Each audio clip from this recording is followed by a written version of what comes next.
welcome. Buenos días a todas las personas. Good morning, everyone. Welcome. The webinar is just about to begin. We have Spanish and English interpretation services available. We are also recording this webinar for you to be aware.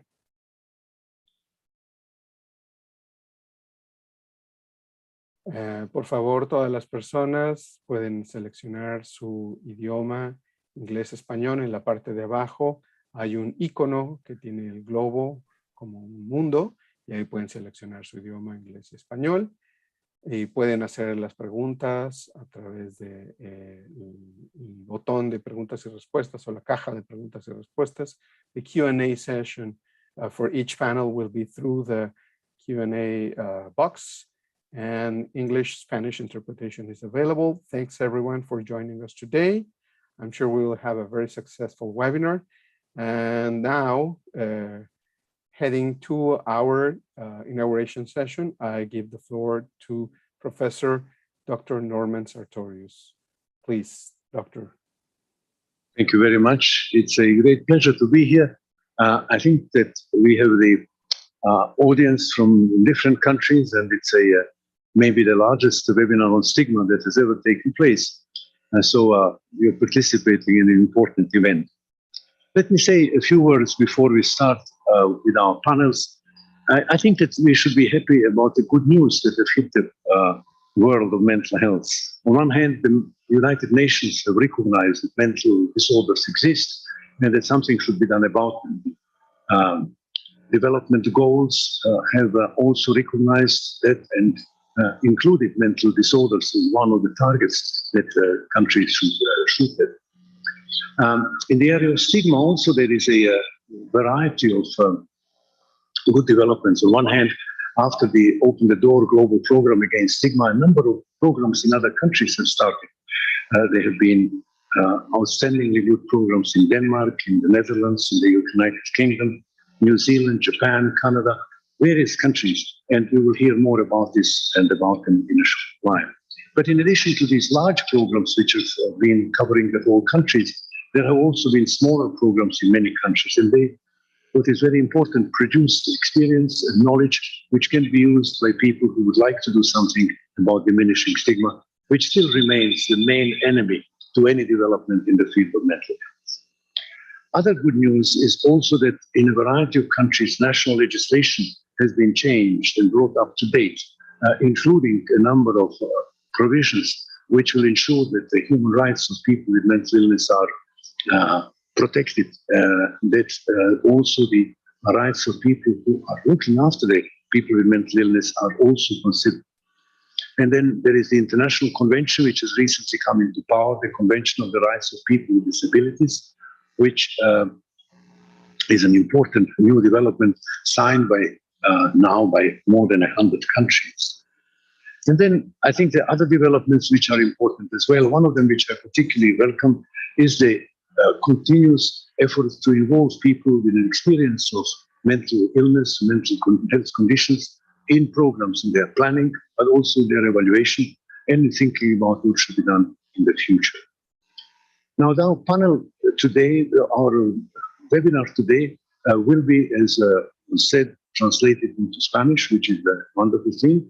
And I think it will also be subsequently placed on the WPA website so that it will be available for people who would like to look at it or listen or be inspired by what's going to be said. The webinar is organized in the form of 3 chunks that come together. The first of these will be, in fact, dealing with issues related to the leadership of people with lived experience in programs against stigma. The second one will be presenting to you one of the most important documents that has been produced about stigma ever, which is a Lancet Commission report on stigma, which Professor Thornycroft and Charlene Sunkel have jointly chaired and brought to fruition. And then the third panel will be describing the current responses in health systems, which will be led by Mike Peters, and some will go. Now, what we are going to do is, I think that we will have a first panel, which will be introduced by the chairman of that panel, and they will proceed for about 1 hour in all, after which we're going to have a break for 15 minutes. Then the second panel, again, the chairman will take over and do all the necessary moderating and steering through the materials that have been presented. Another 15 minutes break, and then a third panel, which will sort of crown the webinar. Now, I must say that we are particularly pleased that on this occasion, the webinar will be also bilingual. It goes in Spanish and it goes in English, but it's not only the language which is being added. It is also that the Organization of American States has taken the step of not only providing the interpretation, but also taking an active interest in matters about stigma and fighting against it. And I would like to invite now Ambassador Adam Nam, who will speak with the Executive Secretary of the Inter-American Drug Abuse Control Commission, and who will say a few words to you as well. Please. Thank you. Thank you very much, Dr. Sartorius. It's a pleasure to be with you, a great pleasure to be with all of you today. As Dr. Sartorius said, I am the Executive Secretary of the Inter-American Drug Abuse Control Commission at the Organization of American States, which is in Washington. That's where I'm speaking to you from. The Inter-American Drug Abuse Control Commission is known by its Spanish language acronym CICAD, C-I-C-A-D. As the consultative and advisory body of the Organization of American States, or OAS, on the drug issue, CICAD serves as a forum for our member states to discuss and find solutions to the drug problem, providing countries with capacity-building technical assistance. Since its establishment in 1986, CICAD and its executive secretariat have responded to ever-changing drug control challenges, expanding efforts to promote regional cooperation on coordination with and among CICAD's member states. The world drug problem, of course, constitutes a global challenge that affects public security, public health, human rights, the environment, well-being. It also undermines sustainable development, justice systems, and political and economic stability, representing a threat ultimately to democracy, good governance, and the rule of law. In the Americas, the drug problem is an increasingly complex and dynamic phenomenon with political, economic, social, and environmental costs.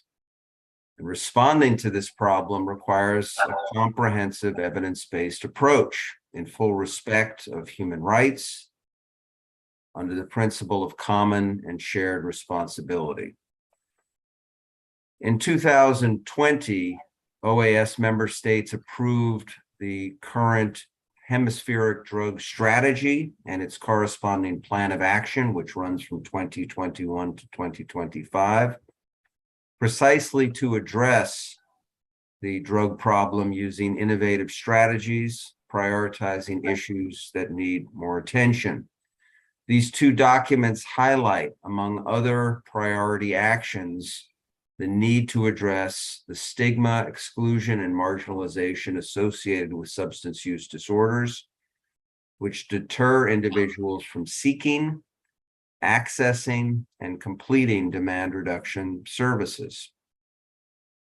CICAD has a unique tool, the Multilateral Evaluation Mechanism, or MEM by its acronym, which carries out a thematic peer review process on an annual basis. It looks at countries' implementation of priority actions contained in our plan of action. And last year, in 2021, the MEM focused on demand reduction. Our member states were assessed on the implementation of measures to address stigma, among other areas. The evaluation last year indicated that 61% of OAS member states do not promote measures to address the stigma or social marginalization associated with substance use disorders. That high percentage, 61%, flags the need to tackle stigmatization and its effects on society. This is a pressing issue that requires focused action in OAS member states. Stigmatization runs counter to an approach based on public health and human rights and limits people's access to existing prevention and treatment services. The formulation of and implementation of drug demand reduction policies depend to a large extent on the problem of drug dependence not being perceived as a matter of social marginalization or being perceived as a crime. The international consensus is that communicating substance use risks and treatment benefits to people with substance use disorders should be done in a non-judgmental, respectful, empathetic manner sensitive to age, culture, and language differences. Nevertheless, some individuals experience mistreatment, discouraging them from discussing their problems and succeeding in help programs. And unfortunately, this happens even in clinical settings where individuals most certainly should access or be able to access evidence-based high-quality services. Raising awareness and training are essential to confront the stigma associated with mental health problems, including substance use disorders.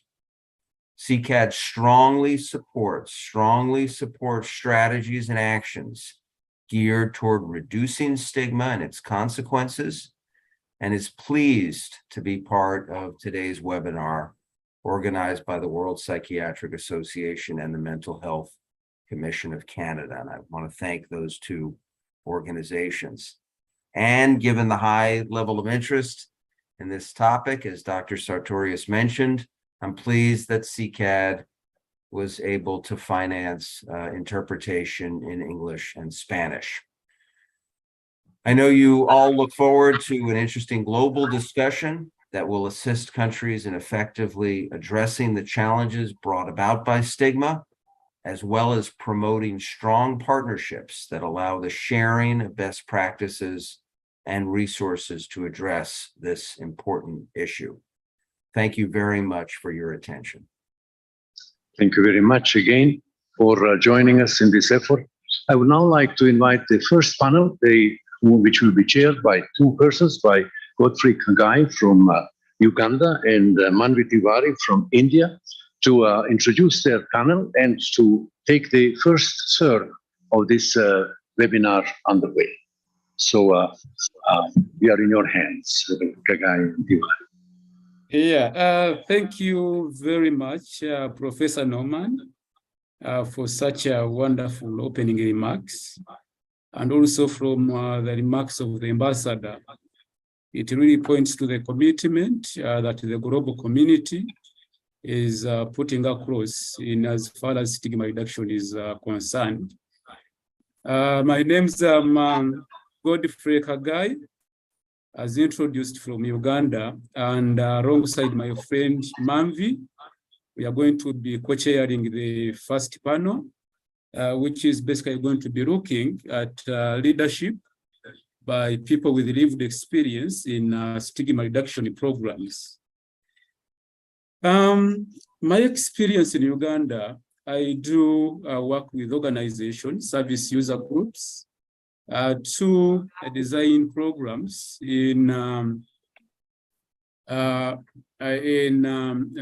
design programs to help us reduce the stigma that is associated with mental health challenges, because what we know is that in some urban settings, we do have treatment which is available, but also in the rural communities of the country where I come from, you find the services are a bit scanty, but you find also in areas where these services are available, people are not willing to seek out these services. Why? It is because of the stigma that is around this topic of mental health. as a topic.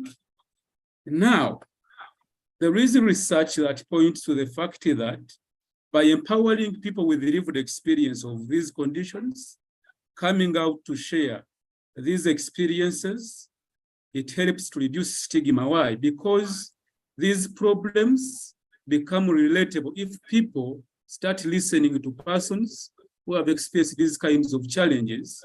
They feel these kinds of conversations can affect each one of us. So it is our singular honor to be having a panel of 4 wonderful individuals that is going to be helping us to give their perspectives, insights, and experiences about this topic. At this point, allow me to go through the program, how we are going to be running. As Aria said, we are 2 of us who are going to be co-chairing this, myself and Manvi. Then we're having 4 speakers whom I've seen already present onto the platform. Then each of these speakers will have about 5 minutes to share with us the kind of work they're doing in their respective countries, but also what they have seen working in terms of stigma reduction. And then thereafter, we shall have a panel discussion to try to dissect a bit deeper into the kinds of advocacy work they are doing in their respective countries to reduce stigma. Then thereafter, we shall have about 10 minutes where we shall invite questions from the audience.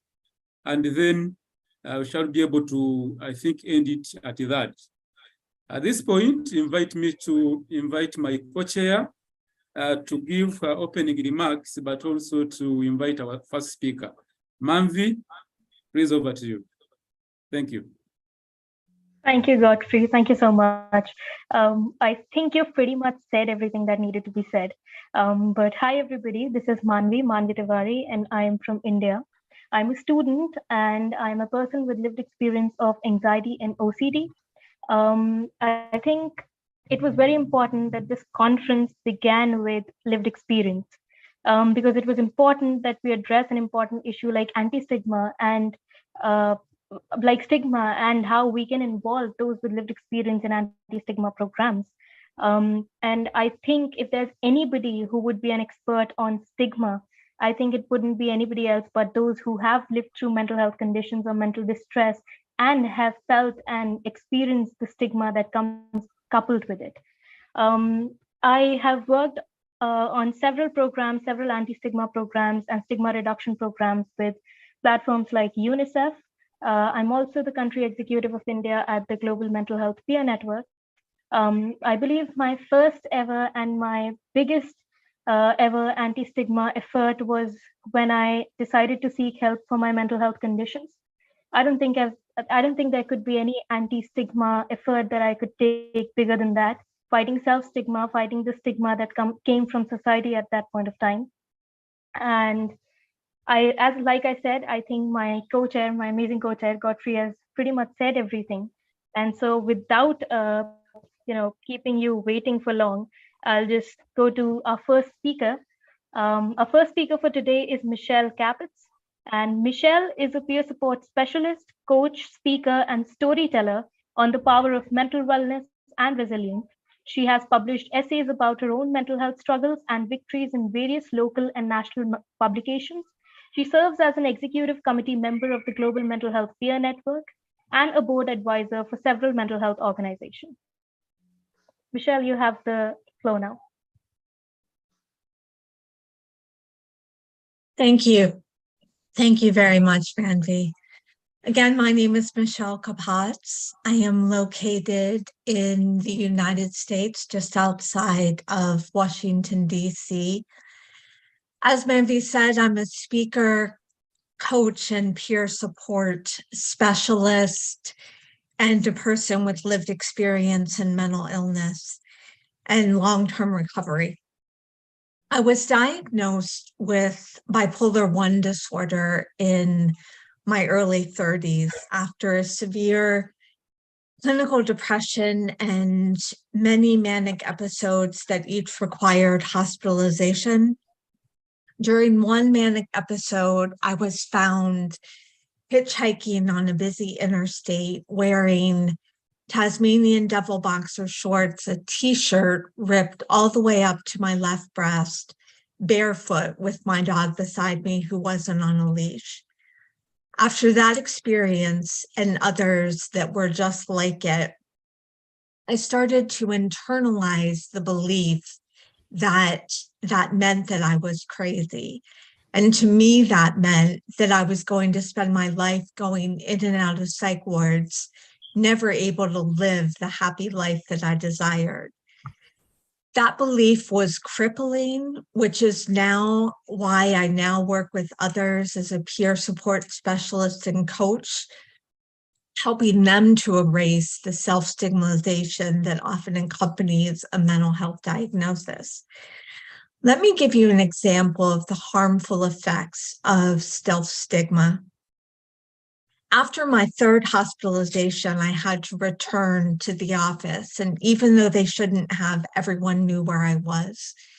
I was embarrassed and ashamed. After a week that I'd been back, everyone gathered around a colleague's office as he told a story. The man was usually quiet and unobtrusive, so when he spoke, everybody paid attention. I laughed on cue with everyone, and as I did, I felt my body relax and I felt like I belonged again.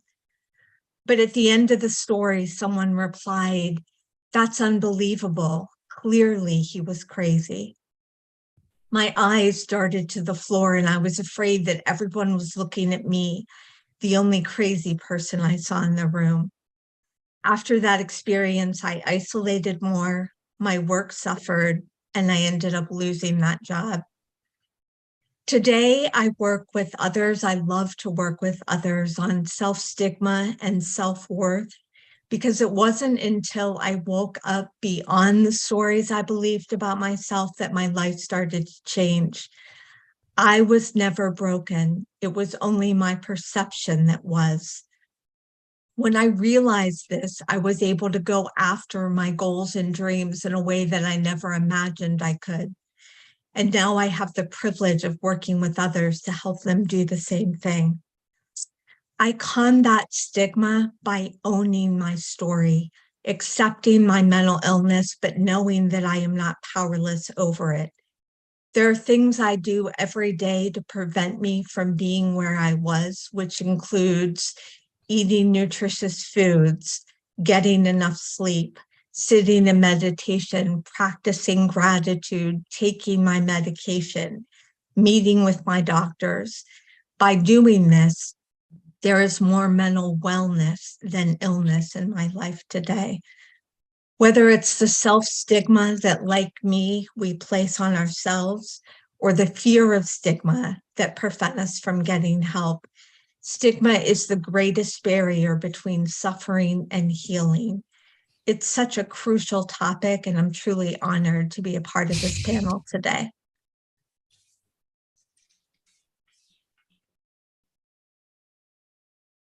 Thank you very much, Michelle, for such a captivating story.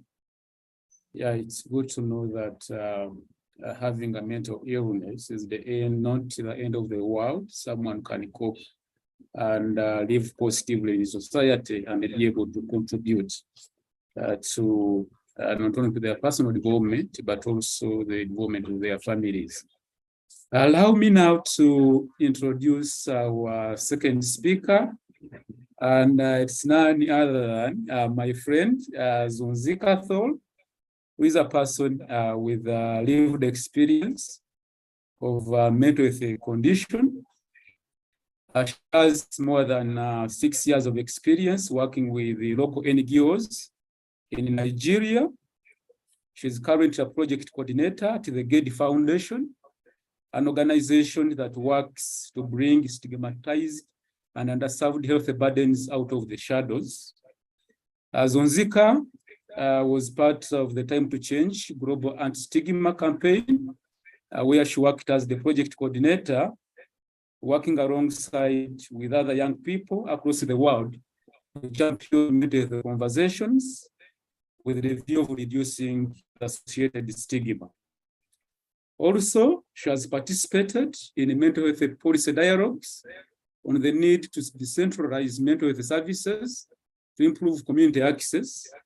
Zonzika now is currently pursuing additional degree in clinical psychology to further her understanding and contribute to help others in her situation.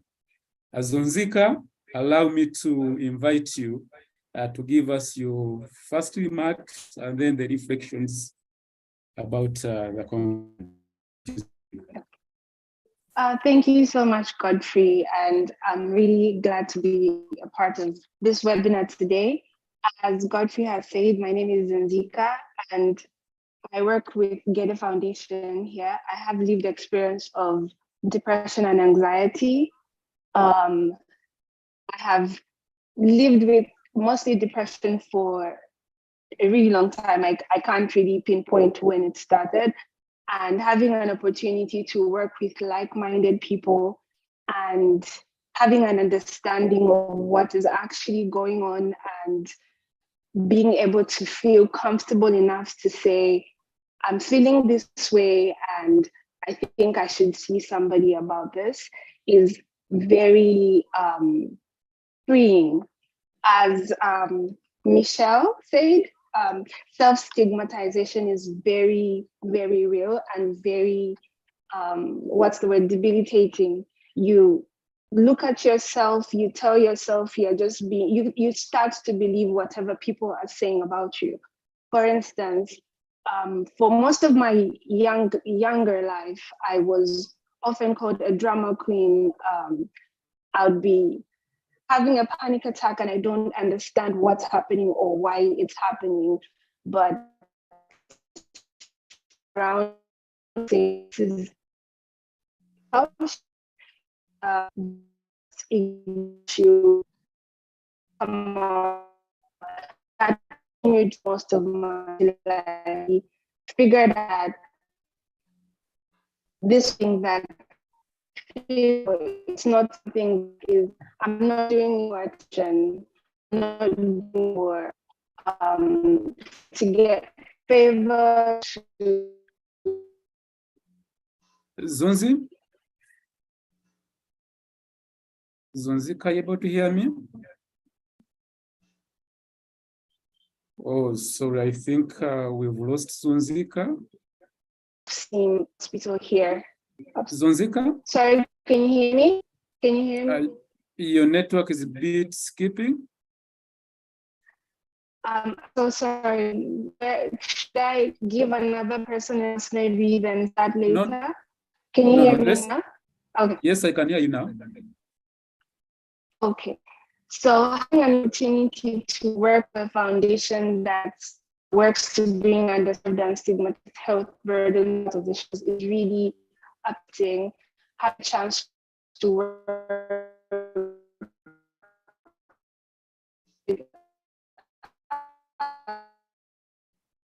Zonzika, I'm afraid maybe are you able to turn off your video? Then if that can improve your connectivity. Okay, can you hear me now? Yes, please go ahead. Oh, okay. I can't, where do I start from? What was the last thing you heard? You had started talking about the work you were doing at Gede Foundation. Okay. And yeah. Okay, so working with Gede Foundation, Time to Change Global, and other NGOs have really helped to help sort of encourage and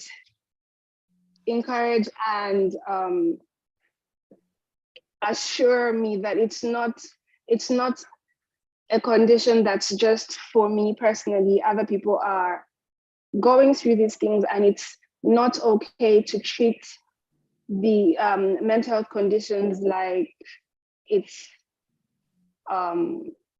like you can catch it from looking at somebody or touching somebody. We've had cases where somebody would be will be chained, you know, and these are really heartbreaking when you know that with some intervention, either medical or just cognitive behavioral therapy, you can actually help people. So having that knowledge and making the mental health condition personal, like it's personal to me, I'm passionate about it, and helping myself and then others is really something that I have really benefited from.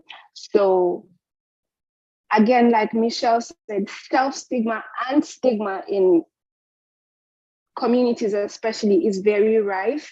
People would rather believe that they're demon possessed, for example, than actually access mental health services. So I'm not sure if I've exceeded my 5 minutes, but I think that's all I can say for now. Thank you. Thank you so much, Zanzika. I think a lot of that really raised a lot of very important issues. When you spoke about awareness and how it's important, how people would rather believe that they're possessed than actually seek professional help and accept that they might be going through mental distress or a mental health condition.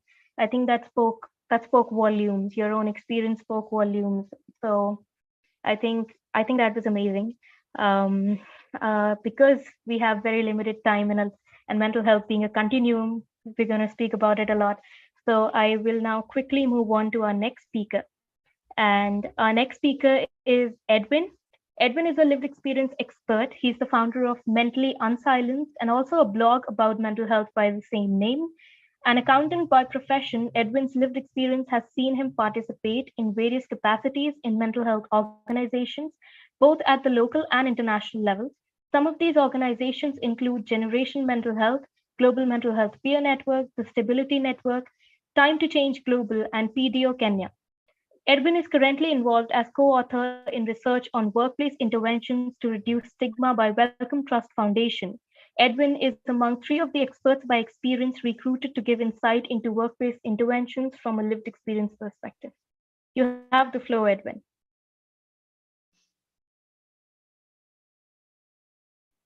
Hello, everyone. I'm sorry, I'm in traffic. I think the meeting's changed, and my time zone is I'm actually in traffic. So sorry about a lot of commotion. So I maybe just sharing a little bit of my lived experience. I do have a lived experience of depression, severe ADHD, substance use disorder, and anxiety. And I was diagnosed about 7 years ago when I had gone for treatment for addiction. And I was pretty much ignorant about it. It's after that I started now sharing my experiences with a few people, and I realized that my voice and my experience really do matter. And that is how I started getting into conversations with people and even organizations. So as a member of Time to Change Global, I became a champion to talk about mental health. And that actually had a ripple effect because I have found myself in organizations like the Global Peer Mental Health Network, where I'm a country executive, representing Kenya, and also I'm the Northern Co-Lead of Northern Africa. I'm the Co-Lead of the Northern African region, where I'm representing the Northern African region in matters, mental health for the Global Mental Health Peer Network. One thing I can say I have come to appreciate about what I actually do is I have seen in the area around where I live, in my community, and even in the country in general, that people are now starting to talk about mental health. But the most interesting thing that I've realized is talking about mental health is one thing, but creating a help-seeking behavior in a community, that is quite integral, because you may have the best facilities, you may have the best policies, and they may actually be implemented. But if you have not destigmatized, mental health issues, and you have not created a help-seeking behavior in your community, where people can actually seek, help without feeling victimized or worried about what is going to happen to them, then you'll have not done much. So it is very important that we start doing this, and I have seen that change by the conversations that we're having. We are no longer having a conversation that there's mental health stigma and you can go get help at this place and at this institution. But now we have to inculcate a culture of help-seeking behavior in our community, so that people can be able to, people can be more receptive to mental health care. People can be more receptive to mental health services. People can be more receptive to people like us when we share our experiences. Because the more we talk about this, the more people will realize that, it is safe to talk about this, and it is safe to actually seek help. So I think that is one thing that I've come to realize. And the other thing I've come to realize, because I've also been involved in a lot of anti-stigma campaigns, is that, everywhere, everyone who is in this space, everyone who is doing something in this space, whether it's an organization or an individual, there is that one language that we are speaking, and that is the language of anti-stigma. And I think it doesn't matter whether you're from India or England or Kenya like me, as long as you're pushing that agenda of anti-stigma, that is our core base, that is our foundation. And I think everybody now should be in that vehicle, because it is quite important. So I think, I don't know whether my 5 minutes are over, but I can speak for hours on end. So that is just my bit for now. Thank you.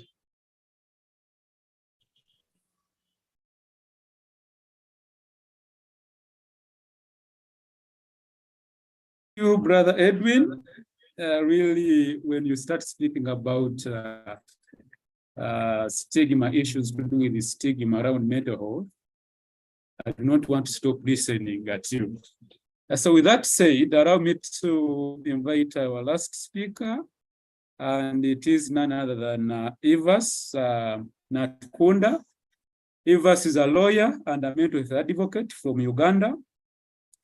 She's a communications and advocacy lead at Twogere, a community organization working to challenge mental health stigma and discrimination. Evas was among the lawyers involved in the consultation and the drafting process of the Mental Health Act of 2018 for Uganda. She has more than 7 years of experience working with human rights organizations. She's also passionate about advancing women's leadership, mental health inclusion, and human rights. Allow me at this point to invite Evas to speak to us. Evas, over to you, please. Thank you so much, Godfrey. I won't be able to use the video because of some difficulties here with the network, so allow me to use the audio, if that is okay. As introduced, my name is Nakunda Evas, and I'm a lawyer by training. And I work with Twogere, which is in a native language, Let's Talk. I have lived experience of anxiety, and I would like to say that there's a lot of shame that is attached to mental health conversations, and people are actually afraid to come out and speak about their mental health status, especially those who are seeking mental health treatment. I work at Twogere, as I said, and this is a community-based organization here in Uganda. I have been in the mental health sphere for over 7 years, as I've been introduced by Godfrey. And the work we do at Twogere, we work with young people, and we target schools here in Uganda. And in these schools, we have been able to train mental health ambassadors. And these ambassadors help to lead conversations in schools about mental health and reduce the stigma that is associated with mental health conversations. Another thing we are doing at Twogere is we are running an online campaign in our own voice campaign, which is an online campaign. And this is mainly on our social media platforms that we engage young people to open up and talk about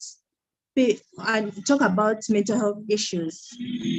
As I earlier said, there's a lot of shame that is associated with mental health conversations. And with this online campaign, we try to fight this fear by empowering people with lived experience to open up and talk about mental health.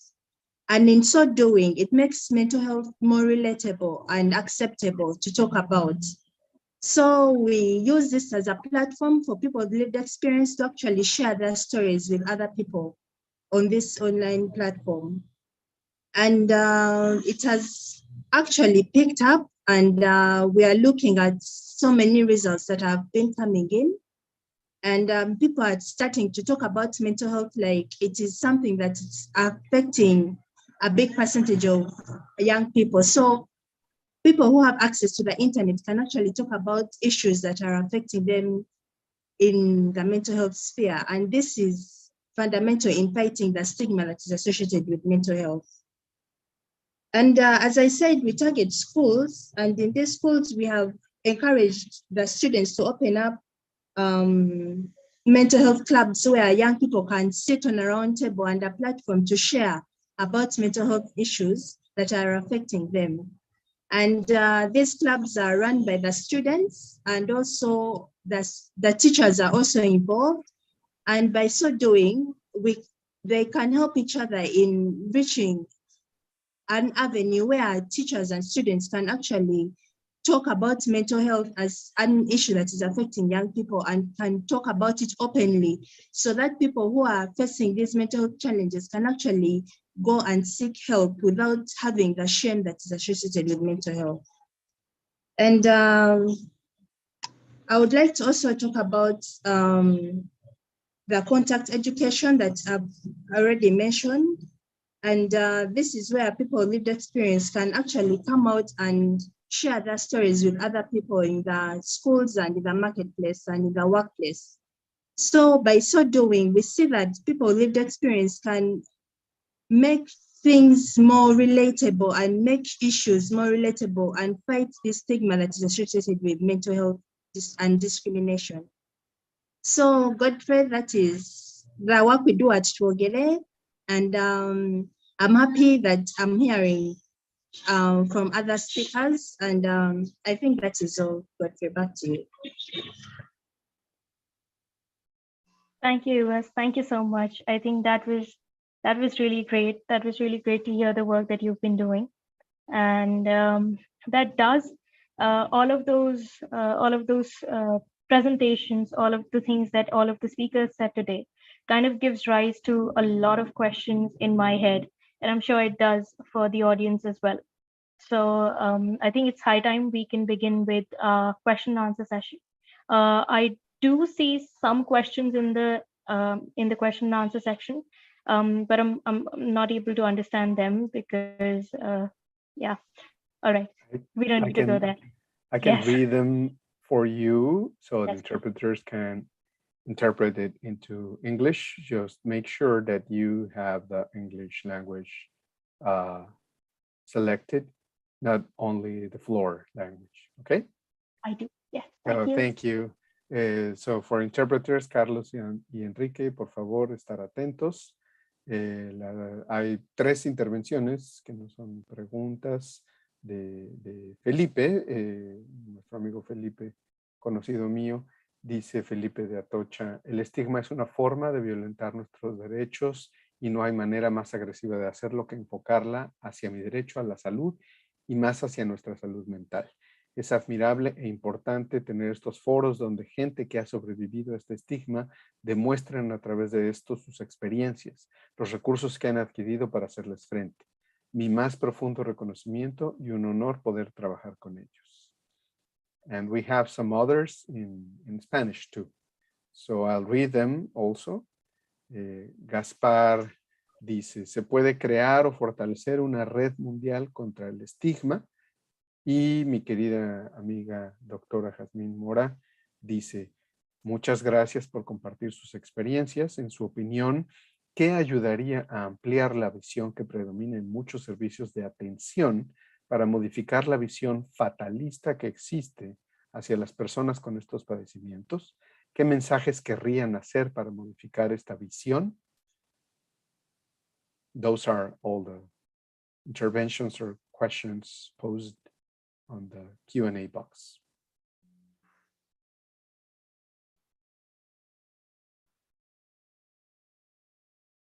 Thank you so much. I think those are some really, really great questions. And they point towards something that is, I think, important to all of the people with lived experience and without lived experience. So I think I would give the floor to some of our speakers, Michelle, Edwin, Evers, Zunzika. What do you think about that, especially the question about more like a point, but I would love to know your views about how it is a fatalistic concept, the fact stigma is a fatalist concept. And like I say, that I always look at stigma as anti-democratic. So I would love to know some of your views on all the questions that we had. Michelle, maybe do you want to go first?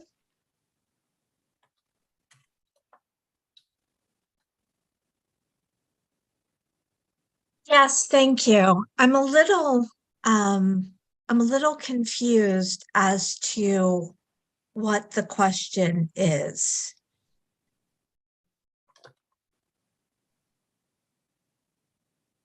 The questions that we have are more like comments and thank yous, but they do address some really important issues. One of the questions spoke about how specifically stigma is the biggest violation that a service user could possibly face, and it talks about how it's fatalist, which I think is a really good term to describe it. So I would love to know your views on that. Yes, absolutely. Stigma, in my experience, stigma was fatalist, and as it was fatalist, it was crippling, and Zunzika used the words demoralizing or destabilizing, demoralizing. And that was my personal experience with self-stigma. That's really all I'm going to say right now. Thank you so much. Thank you. Okay, I would also love to hear from speakers. Really, from the presentation we just had, what came to my mind is I wanted to hear from our speakers. I heard, for instance, Zunzika speak about chaining people with mental conditions in her country, Nigeria, which is a violation of human rights. So, Zunzika, do you think there is anything that is being done in your country to ensuring that the rights of people with mental conditions are not violated? Okay, thank you so much, Godfrey. I absolutely do believe there are things that are being done currently. There's a lot of things that are wrong, obviously. And this particular incident that I like to refer to, where this lady was chained to a pole in a church because they had been praying for her for a really, really long time. When we intervened, within 2 weeks, she was almost back to her former self. So yes, there are things being done, and the importance of conversations cannot be overemphasized. So what we have done at our foundation is almost in every project that we are carrying out at the moment, we include an aspect of sharing stories, sharing experiences, because most people really, like, Nigeria is a very religious country. They absolutely would rather believe something is religious than medical. Like they'd rather believe it can be treated with pastors, imams, and so on and so forth. So we have so much more awareness to do still, obviously, but we are on our way to a better response, for lack of a better term. And then I also wanted to add to that there are policies. For instance, there's one policy called the Lunacy Act, which limits people with lived experience from, for example, voting, holding public office, and cases like that, which is, like you said, an absolute violation of human rights. So we are still working within communities, because if you start from the grassroots and then expand to everywhere else, and people see that this is a condition that can be treated, you don't need to treat people differently. We also had cases where these certain hospitals would also chain people. So we're still doing a lot of awareness. We're still trying to talk to local governments, and as much as possible involving people with lived experience. I hope that kind of answers the question. Yeah, it does. It does. It does. Thank you. Yeah, and also I heard from, and I know for a fact, Edwin is doing some amazing work in Kenya. Evas is also doing some amazing work in Uganda. Michelle is doing amazing work in the USA. And also Zonzika, as you heard, they are doing incredible work in Nigeria. We have seen organizations and institutions, for instance, carrying out anti-stigma work. But some of these people do not have, for instance, lived experience. Why do you think it is important to have people with lived experience like us being involved into anti-stigma work? Can I have a go, Godfrey? Yes, go first, please. Thank you very much, Godfrey, for that question.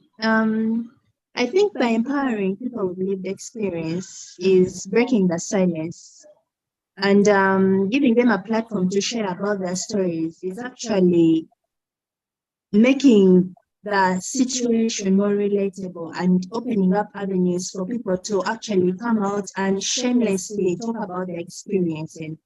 So having someone with a lived experience to talk about the experience to someone else without a lived experience, or with someone else who's facing a mental health challenge but is ashamed to come out, this sharing breaks down the barrier of communication and makes things relatable. It opens up avenues of people to actually come out and see it as something that is real and something that can affect anyone.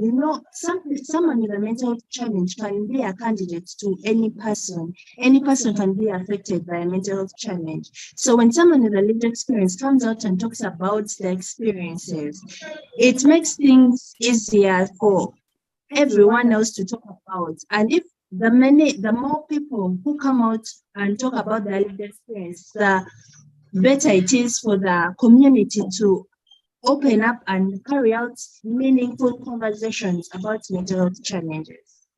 Thank you, Godfrey. Thank you, Evas. Edwin, you want to go second, but also I'm seeing a hand for Manvi. Manvi, you have something to say? I kind of just had a follow-up question, which I'll ask later. Not for Evas, but generally for all of our panelists, but I'll let Edwin go first. Okay, Edwin, over to you, please. Yes, I think I'll put my video off. Network is a bit shaky. So I think one thing that we need to, put across is, or the question that I would maybe use to answer that question is, how can you talk about a problem that is affecting me without letting me even share or even tell you what the problem is? Because that is what has been happening in so many places. People sit in a group somewhere and they decide that they speak for Edwin, and they have not gotten any, they have not even sat with me or sat with a person like me to realize what kind of issues I'm going through and what kind of needs that I would want to be addressed. So I think it is important for us to come to the realization that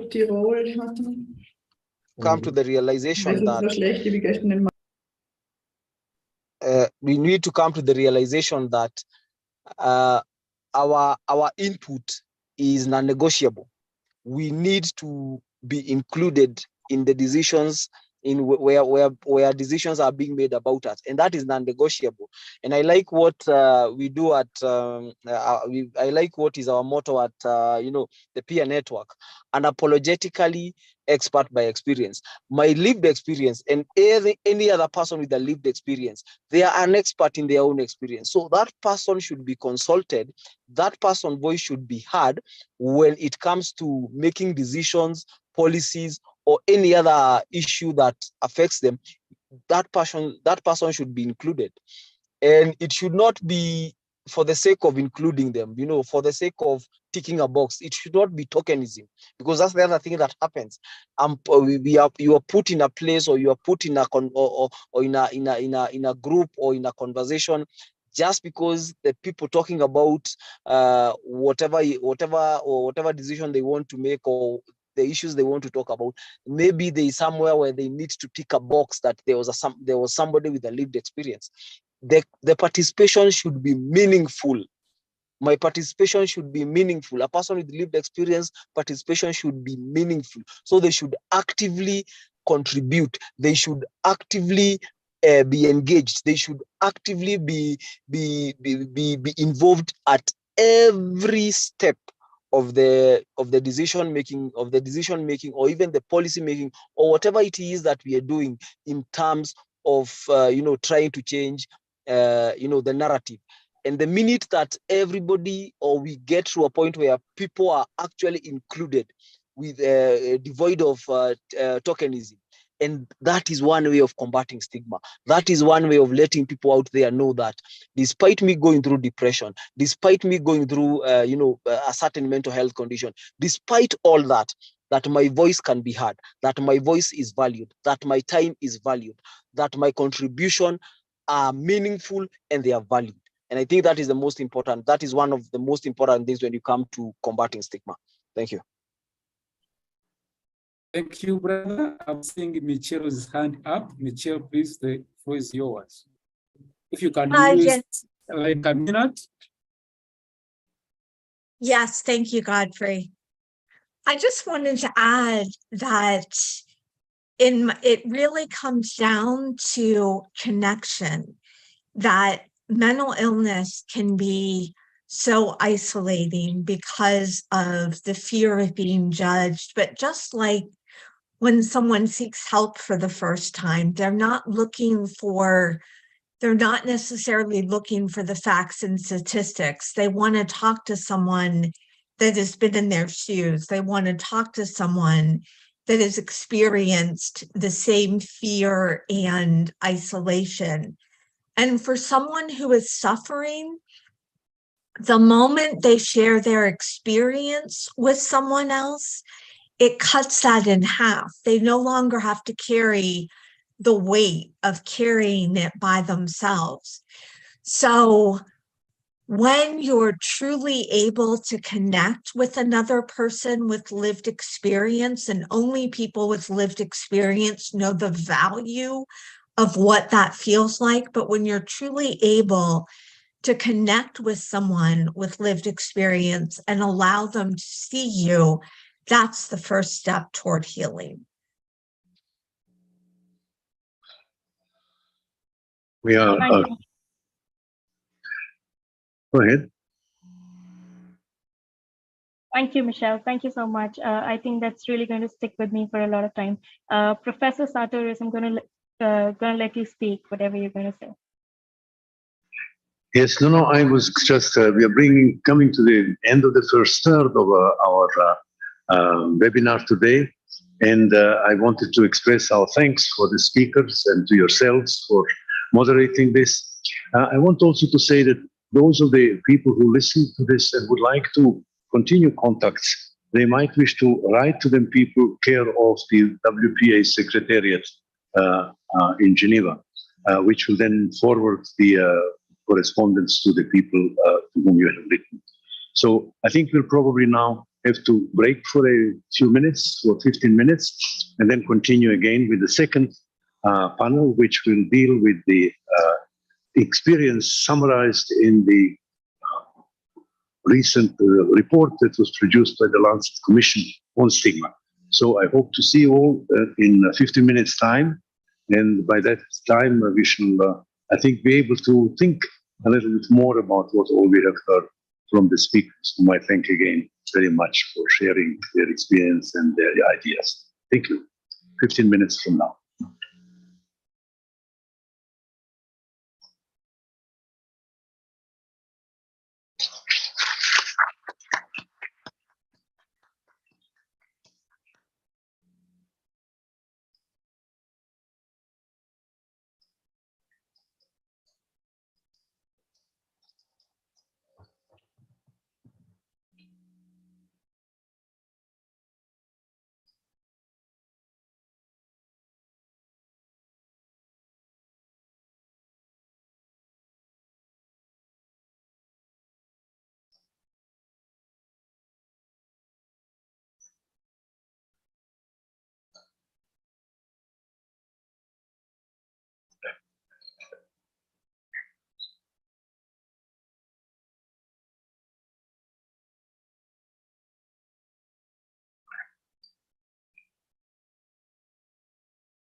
Jose Luis. Jose Luis. Yes, I'm here, Graham. Okay, can I just check you see my full screen slide, starting slide, please? Yes, your slide is perfectly on the screen. Yep. Now, can you see, let's have a look here. Can you see Commission Aims, slide 2? Yep. Great, okay, then we're ready to go, thank you. Perfect, thank you. I'll be sharing the screen with an ad that we are on the break.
We are gradually coming back to the program.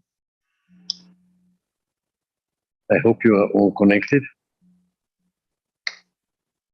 Yes, we see now. Our second panel, which will begin in a minute or two, will deal with the topic of achieving the international consensus about what should be done about stigma, because we have all recognized and believe and know that stigma is one of the most significant obstacles to the improvement of mental health and mental health services and the quality of life as well of people who have experienced mental illness.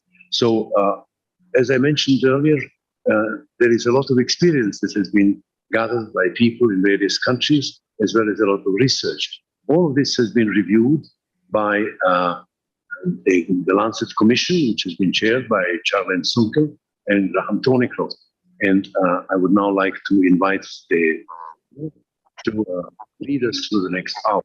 As on the first occasion, we will leave it to the panel chairman to guide us and to lead through this material. Thank you. Thank you very much, Norman. Very welcome to this session, Achieving International Consensus about Action. So we will be talking about the recently launched Lancet Commission on Ending Stigma and Discrimination in Mental Health. So just to quickly introduce the speakers, myself, I'm Charlene Zunkel. I'm from the Global Mental Health Peer Network, and I'm based in South Africa. I co-chaired this commission together with Graham Thornycroft from the Center for Global Mental Health and the Center for Implementation Science at the Institute of Psychiatry, Psychology and Neuroscience at King's College London. We also have with us two of the commissioners of the report, Eva Heim from the University of Lausanne, I hope I pronounced it correctly, Switzerland, and Peter Winkler, Director of the National Institute for Mental Health, Chechnya, and a leader of the Czech nationwide anti-stigma program on one level. So I'm going to start the presentation. Both Graham and myself, we will be co-presenting the first section, then we'll hand over to Eva and Peter. So next slide. So it's really been an honor for me and a real pleasure to have been part of this team to pull this commission together. But if we look at the aims of the commission, what we aimed for was to define stigma and discrimination in mental health, to summarize the impact of stigma and discrimination, to conduct a review of the effectiveness of interventions, anti-stigma interventions, and also to assess the experiences of large-scale anti-stigma programs. We also had a look at to understand the specific roles of the media, and finally to set recommendations for action to end stigma. Slide. So if we look at who contributed to the commission, I think it's important to first note that this commission was co-produced by people with lived experience. That includes myself as the co-chair, but also among the commissioners as well as the advisors. From the commissioners, there were a total of 22, mostly from low and middle income countries, and our advisory board consisted of 22 members. All of the contributors were from 26 countries worldwide. Another way how we also had people with lived experience contribute to the report was through submission of poems, specifically on the topic of stigma and discrimination from their lived experiences, but also quotations that we got from a global lived experience survey, which I'll speak about in a minute. Next slide. So we first looked at defining stigma and discrimination. Next slide. By looking at the types of stigma. So we first looked at self-stigma, which is also known as internalized stigma, We looked at stigma by association, so that's also known as affiliate or courtesy stigma, and public stigma, which is subtypes from misinformation, which is based on knowledge, prejudice, which is based on attitudes, and discrimination based on people's behavior. Then we had structural discrimination, which is also known as systemic or organizational stigma. Next slide. Then we looked at the impacts of stigma and discrimination. Next slide. This is the global lived experience survey that I earlier referred to. And yeah, we obtained the views and priorities from people with lived experience. We had a total of 391 respondents from across 45 countries and territories. This survey was also translated into the 6 WHO official languages, which included English, Spanish, French, Arabic, and Chinese, and Russian. 65% of the respondents were from upper middle income countries and territories.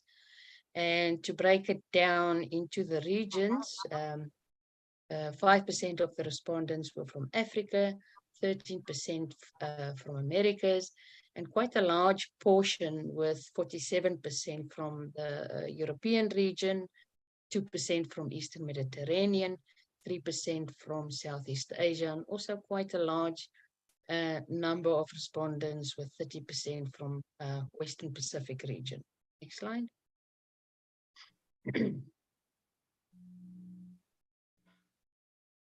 So we had in the survey, we had qualitative and quantitative questions. From the quantitative questions, we had specific statements to which we asked respondents to either agree, strongly agree, or disagree, or strongly disagree. So in terms of these statements, who agreed or strongly agreed, 93% noted that people with lived experience should be treated as well as people with physical health conditions. 90% noted stigma and discrimination negatively affects most people with mental health conditions. 90% noted the media can play a major role in reducing stigma and discrimination. 83% noted government should invest in long-term national programs to reduce stigma and discrimination. And 80% noted stigma and discrimination can be worse than the impact of the mental health condition itself. And 71% noted the media is a major factor in making stigma and discrimination worse. Next slide. We also had a look at terminology. So that was also a focus in the lived experience survey. One of the quotes in reference to terminology said that language is used to broadcast shame, making what is a private individual experience a stereotype experience. We do know that language is an important and powerful vehicle. Of course, it shapes people's attitudes, contains values, emotions, and perceptions, and also guides people's actions. So the recommendation in terms of terminology, participants recommended that the use of kind and non-derogatory terms should be used in mental health to reduce stigma and discrimination. Next slide. So in terms of the derogatory terms, we received quite a large number of terms identified by the lived experience participants. Here's just some of them, and I'm sure many of you already are familiar with these common terms used by people. But the respondents from the survey most of them felt that words do matter because it does reflect and reinforce negative attitudes and behaviors. And it can, of course, cause serious harm to the person who is affected by a mental health condition. Next slide. So when we look at how people should be addressed, it's always important that we follow a key principle, and that is to address the individual as a person and not as a mental health condition. But it is important at the same time to also remember that probably never find a common preferred term or common preferred terms on how we should address people. But it's always important to consider that you first should ask the person how they would like to be addressed. But of course, we need to always, no matter what, avoid derogatory phrases. So when we address a person, the person, it's always to use a person first approach, and that would be, for example, persons with a lived experience of a mental health condition, person with a mental health condition, or person with a psychosocial disability. Next slide.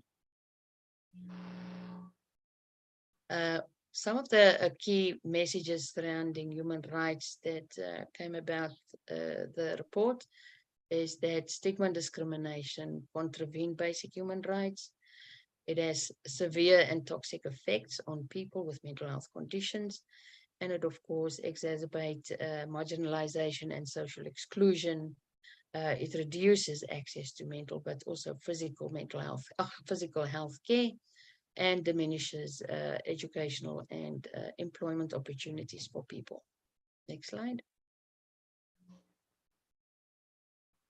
We followed guiding principles to derive at recommendations, and these included that all human rights should apply equally to people, whether they have or do not have experience of mental health conditions. Also to have the provisions for social inclusion of people with disabilities to be applied equally for physical and mental health conditions, and that health and care provision should be equitable, regardless if the person have a physical or mental health condition. Next slide. The principle were also that no country should have laws that unfairly discriminate against people just because of their mental health condition or suicidality. And also that initiatives to reduce mental health stigma and discrimination must be co-designed and co-produced with people with lived experience. And this came out extremely strong in the report. Next slide. And yeah, I'm now going to hand over to Graham to take you through the rest of the introduction on the report. Thank you. Thank you very much, Charlene, and greetings, everyone. So next I'd like to invite Eva Hein, please, from Lausanne, to tell us about the findings on interventions against stigma and discrimination. Over to you, please, Eva. Thank you, Graham. It's a pleasure to be here with you all. So next slide, please.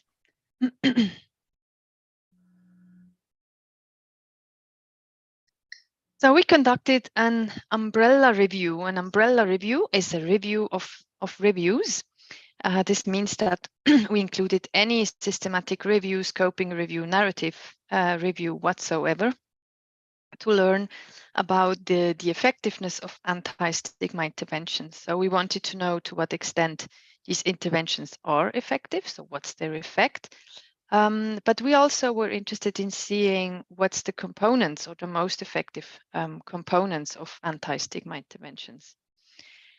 So this was a massive task, to be honest. So we included anti-stigma interventions in relation to any mental health condition listed in ICD-10. And we searched in 7 databases for scientific literature. What is important to keep in mind during the entire presentation is that we included only reviews. This means that on some topics, maybe we didn't find a review, but this does not mean that there is no research. So we had 4 search concepts, search terms related to stigma and discrimination, to interventions, to review types, and to mental health conditions. Next, please. So this is the flow chart. You see that we screened 15,000 or we screened 7,000 titles and abstracts. We had many duplicates, of course, of the several databases. So we also went through quite a couple of full texts, and then in the end we selected 216 reviews. And if you think of each of these reviews, how many original studies these include, this just shows the massive amount of empirical evidence we have. Next slide, please. So in accordance with the structure of the report, we also structured our results. So we looked into anti-stigma interventions related to structural stigma, interpersonal or public stigma, and self-stigma. And of course, the vast majority of studies covered this public or interpersonal stigma, maybe also because this is easier to address in research than, say, structural stigma. So one of the most important findings of our umbrella review is that there are really no reviews on how to reduce structural stigma. Again, this doesn't mean that there isn't any research, but I think this is one of the most important gaps. So we looked into interventions targeting mental health related stigma across different target groups, so children, adolescents, family members, healthcare professional, general population. And then we also looked into systematic reviews that covered anti-stigma interventions, say, for example, social contact across these target groups. And then we also covered self-stigma. Next slide, please. So with regard to structural stigma, so we really found very little evidence. So what is important is, that has already been mentioned before, these national mental health programs and policies and anti-discrimination laws for people. We also looked more specifically into access to care and access to employment, but we very quickly were again with the topic of public or interpersonal stigma. So how does healthcare staff address people with mental health conditions?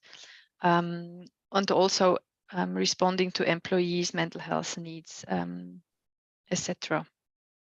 So I think it's just because it's easier to conduct research on public stigma or interpersonal stigma, but we definitely need some research on how to improve access to care or access to employment on a more structural level. Next slide, please. So with regard to children and adolescents, we identified 44 studies. We had studies targeting stigma as a primary outcome, so improving children's negative attitudes. So I think what's quite a promising approach is not focusing on the negatives, so reducing negative attitudes, but enhancing social inclusion. So how to make sure people with or children with difficulties are included in the class in school. And then we had also studies addressing stigma as a secondary outcomes in preventive interventions, so to increase help seeking, gatekeeper trainings, mental health literacy, etc. Mostly the effects on stigma are minimal because it's another target of these interventions. Next, please. With regard to family members, our review showed that psychoeducation is quite important. So family members have to know what's going on, especially children and youth in families affected by parental mental health. And also connection with other families is quite important, and finding ways of disclosing mental health conditions within families. So these are the elements of anti-stigma interventions in families. Next, please. We also found quite a large amount of studies trying to reduce stigma among healthcare professionals and students. So there are 5 meta-analyses showing that these interventions are effective, and not only showing effects on knowledge, but also on clinical skills, which of course also enhances access to care or access to quality care. So already said before, also here in this domain, it's very important to include people with lived experience in the design, delivery, and evaluation of these interventions.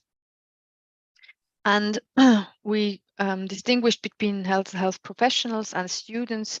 So in general, what we found is that social contact and practice-based components are very important. Also, e-interventions were used and tested and showed to be effective.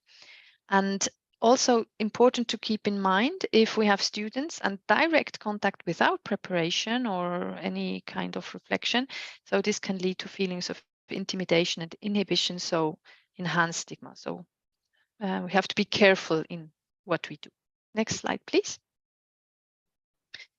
For the general population, we know that there are public campaigns going on in different countries, quite very well done campaigns, and they have proven effective, so they show effect. So if we have campaigns with multiple components, so not just in the media, but maybe different components of interventions, this is more effective. And again, we have to make sure people with lived experiences are included in the design of these campaigns. Again, I think the approach of social inclusion is very promising. So not to say we have to reduce stigma, but to say we have to enhance social inclusion. So for example, the dementia-friendly communities, there were several studies about that. I think these are very promising concepts. Next, please. So these are the components that we found. So these components were tested across the different target groups. About some of these interventions I have already talked. So I think what is quite important is creating awareness is not enough. We need multi-component interventions, and we need large campaigns, multi-level interventions. So I think this is one of the most important conclusions. Next slide, please. With regard to self-stigma, we again had self-stigma as a primary and as a secondary outcome. So in a primary outcome, there is a potential for the recovery approach, but we didn't find much research, many reviews on that. So also most self-stigma interventions involve groups, and this can create barriers for people who are not willing to disclose to others who have this self-stigma. So it's also important to have individual interventions. And for stigma as a secondary outcome, this has mostly been measured in the context of psychoeducation or peer support interventions. Next slide, please. So in summary, we have 216 reviews, so a massive amount of studies. For example, we just looked into how many original studies were published in the field of children and adolescents. That's 565 original studies. So many of them are of low quality, so small sample sizes, short-term outcomes, questionnaires, do not have behavioral components. So I think we don't need much more research on that side. So we definitely need to address the gaps. For example, we have most studies coming from high-income countries, so we have a clear lack for research in low and middle-income countries, and we also need to include cultural aspects related to stigma. And when you come to content, next slide, please. There's a clear gap of research on how to reduce structural stigma. I think this is very important to be addressed. So I already mentioned that social contact is quite promising. We have to involve people with lived experience. And in my view, this social inclusion approach is very, very promising. We also can address self-stigma through recovery, but there's not much research. And we found that endorsement of biogenetic causes may worsen self-stigma. So this is also quite important to keep in mind. So we shouldn't do any harm with our research. So thank you. I hand over to the next speaker.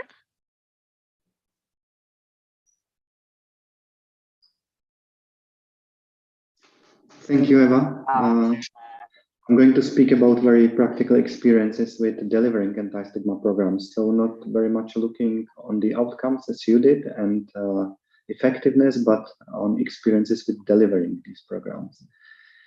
Next slide, please. Our focus was on lessons learned from the process of delivery. That means development, implementation, evaluation, and scale up of such programs. And we were focused on challenges and successes. So this is the stuff that is usually not published in the literature. We heard many times today that it is crucial to have people with lived experience involved in anti-stigma programs, which is the reason why we specifically also focused on experiences of those people with lived experience who have been part of anti-stigma programs with the delivery of these interventions. Next slide, please.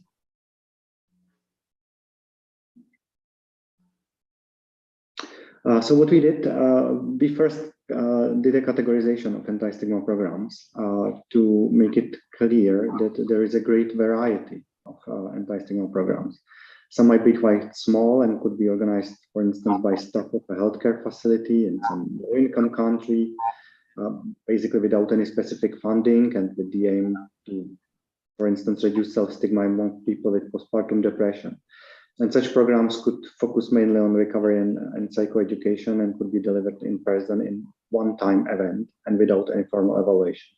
And then on the other hand, there might be programs that might aim to reduce stigma and discrimination of people with many different mental health conditions at national level. And these might be long-term, conducted over many years and within context, for instance, of a larger mental health care reform. And you can use all kinds of means, such as online communication, in-person workshops, radio and TV talk shows, etc. And they might target a number of population subgroups, such as healthcare workers, journalists, social care workers, or general public as well.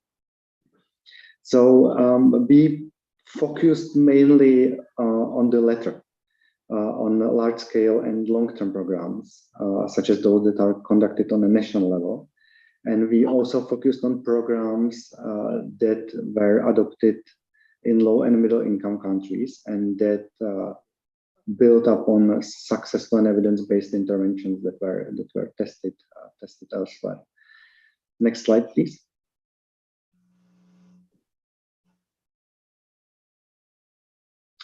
So this is a chart of the programs that we included. One of them is missing, and that's on this picture. That's a program by Opening Minds Canada in Latin America. Next slide, please. Just a note, Petter, the interpreter has asked if you can be a little bit closer to the microphone, please, to help the interpreter translate what you're saying. I will.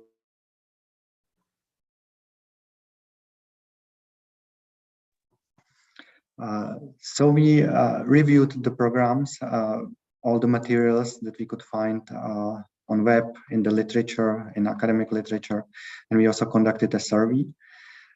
Then we built case studies for the programs that you saw on the previous picture. Again, we went through all the materials that we could find and that were shared with us with program leaders. And we also conducted interviews with both with managers of those programs and with people with lived experience who participate in the delivery of these programs. And we also built upon the survey that was introduced by Charlene, because in that survey, there were 181 respondents who actually participated in delivery of anti-stigma programs. Next slide, please.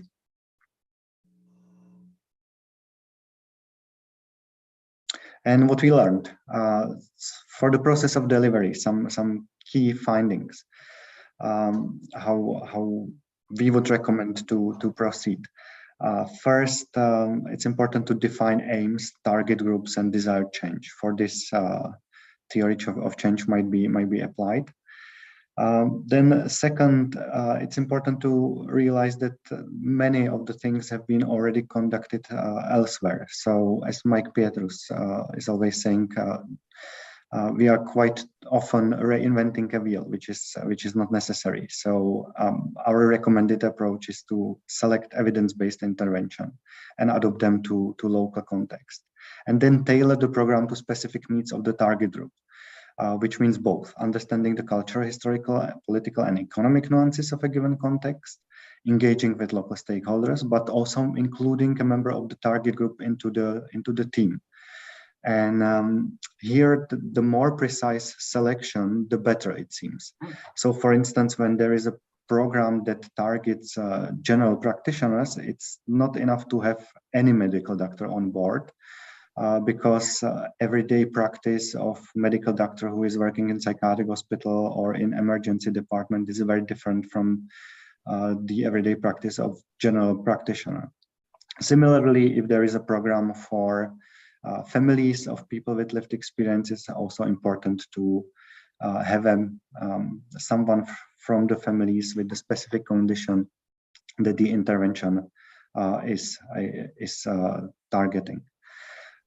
Including people with lived experiences, that has been said many times, but I would like to emphasize that we shouldn't include them as testimony machines, but we should include them from the very beginning at every level of decision making, from designing the program to its delivery. And we should be, previous slide, please. And we should be quite aware of, previous slide, please, still. And we should be quite aware about their needs. So we should give proper attention to training of the champions, so to make it comfortable for them to share the stories, to know what they want to share with what target group. And for this, there are some evidence-based programs such as Honest, Open, and Proud, which might be utilized. Maybe counterintuitively, the length of social contact is not that important as its quality, and Eva mentioned that already. So the quality of the contact is decisive, and the focus on recovery should be emphasized. Planning and conducting an evaluation should be an integral part of these programs, just to make it sure that we are learning from the experiences that we are doing. Because even if we are adopting evidence-based interventions from other contexts, then we might face some challenges that were not known in other contexts. So making it sure that we are constantly learning from the experience is really crucial. And working on sustainability and reserving capacities to keep up with opportunities that arise seems to be crucial as well. And we know that many anti-stigma programs, quite big anti-stigma programs, recently lost funding, which just reinforced the point that we should work on sustainability from the very beginning. Next slide, please.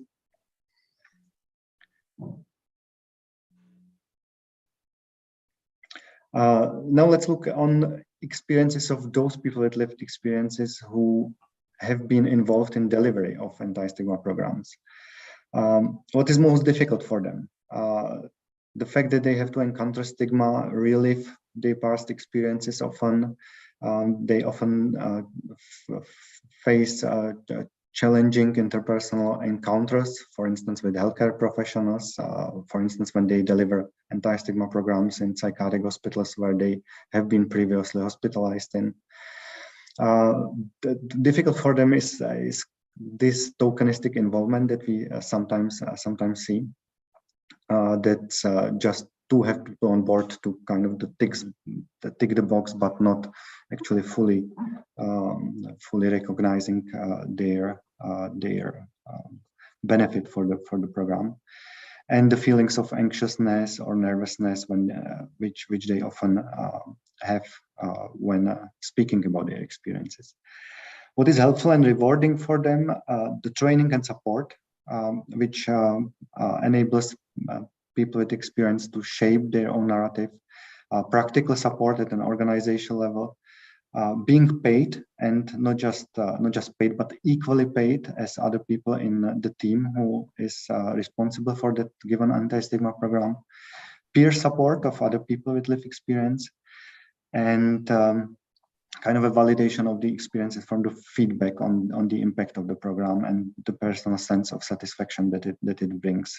It also helps to deal with the challenges that I mentioned before. Their recommendations would be to include people with lived experience at every stage, give them leading position in those programs, include those people who are at appropriate stage of their recovery, so those who are ready to participate, and provide a platform for sharing lived experience, training and support. So these are recommendations from those who have been involved in delivery of anti-stigma programs and have the experiences with mental health condition themselves. Next slide, please.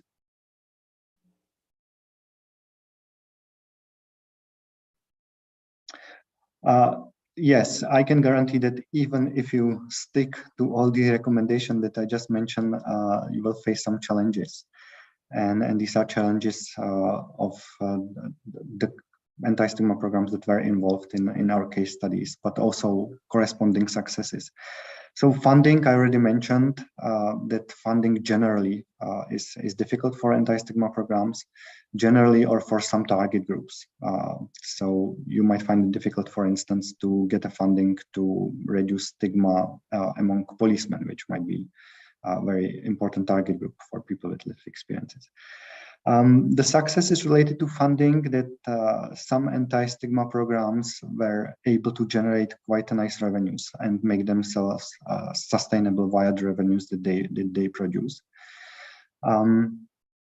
Or using different strategies, such as low resources interventions, or making anti-stigma programs parts of larger initiatives, such as mental health care reforms, or integrating anti-stigma components to other programs, such as those that are conducted in schools or at workplace. The other challenge is related to scarcity of evidence-based programs for some target groups. For instance, for those who are making decisions on disability pensions, for instance. Again, there is very little interventions to these target groups. What has been done as an effective step to address this is that some programs were able to identify and adopt key effective ingredients from programs for different target groups. Another challenge is related to responding to the needs of the target groups, which sometimes is difficult and requires proper situational analysis and including a member of the target group that I already mentioned. Another challenge was related to the pandemic and inability to continue in anti-stigma programs because of social restriction measures that were put in place. But what we have seen, on the other hand, was that most of the programs were able to move successfully to the online environment without compromising the quality and effectivity of these programs. And that some programs were able to use the momentum that the pandemic created in terms of the demand for mental health care and mental health interventions to launch new anti-stigma initiatives. Another challenge that is often mentioned is that if we do successfully anti-stigma programs, we might increase the willingness to seek care in general population, but we are not able to make it sure that the appropriate care will be available. For this, which is obviously a difficult and ethical topic as well, I would like to mention that some anti-stigma programs were able to become a part of larger initiatives, such as initiatives to reform all the mental health care systems in countries, which definitely would be recommendable. Evaluation is often a challenge to get a good data on evaluation, but there are some good practices that we were able to identify, such as time to change or opening mind scanner. And sustainability that I already mentioned, and the success with some programs being able to generate revenue sufficient for their sustainability. Next slide, please.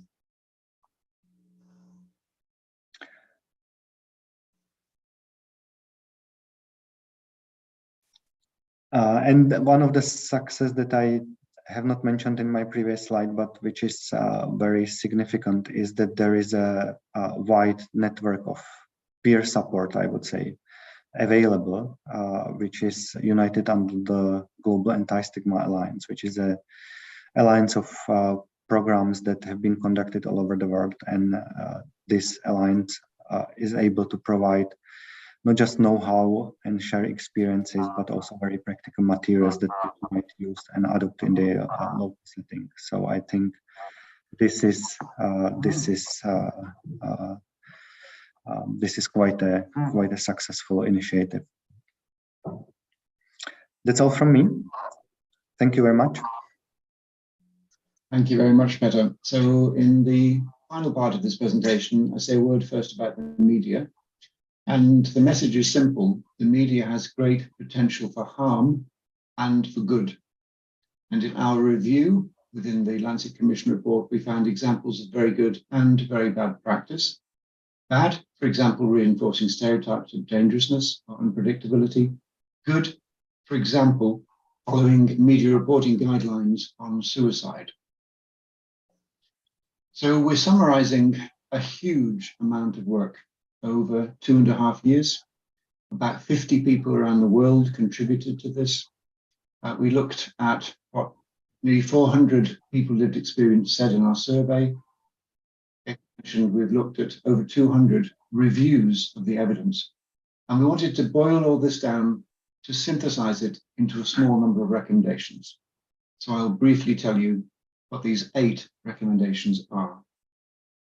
First, that United Nations and international organizations should implement reform of mental health policies, including explicitly committing to reducing stigma and discrimination.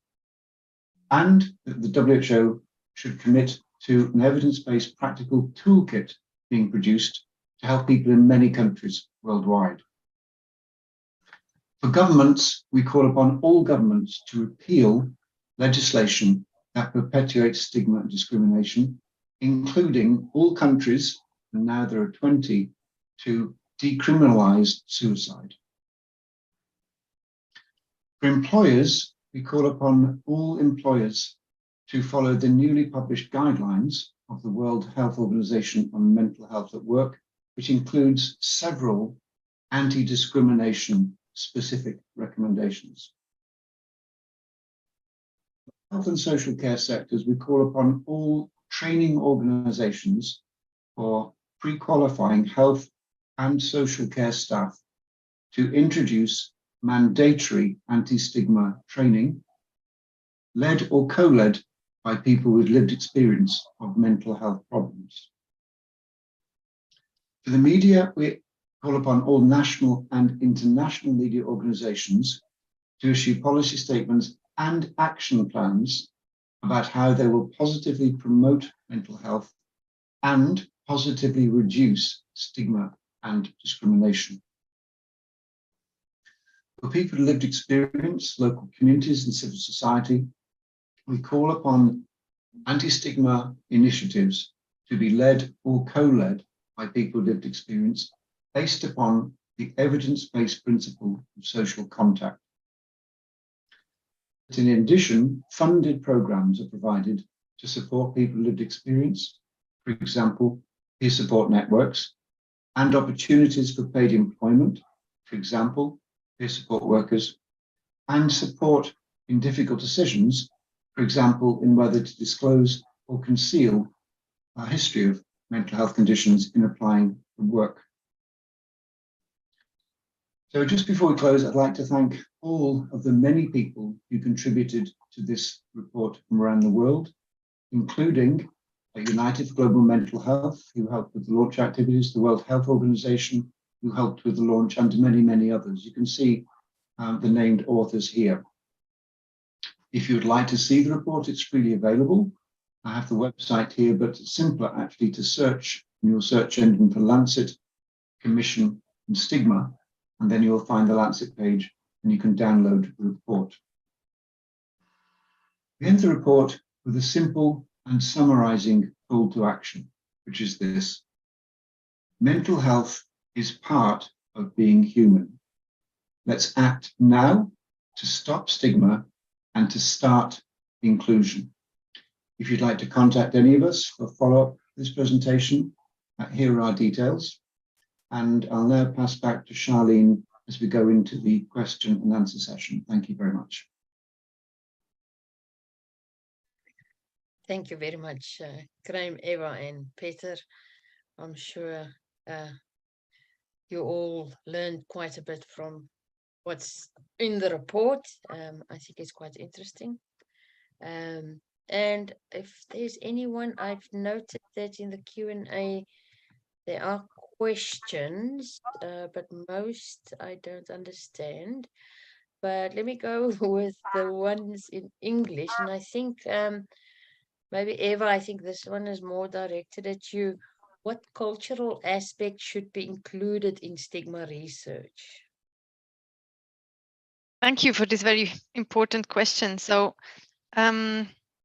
we know on the one hand that stigma is, we could say, universal, but the way how stigma is expressed or lived or experienced is bound to culture or related to culture.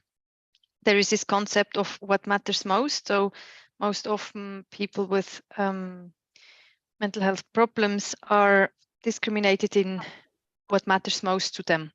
So in some societies, they might be excluded from the wedding market, and in Switzerland we have a problem with integrating people with mental disorders into the labor market. So I think it's important to look at how people are discriminated across certain societies or cultural group, what matters most to them.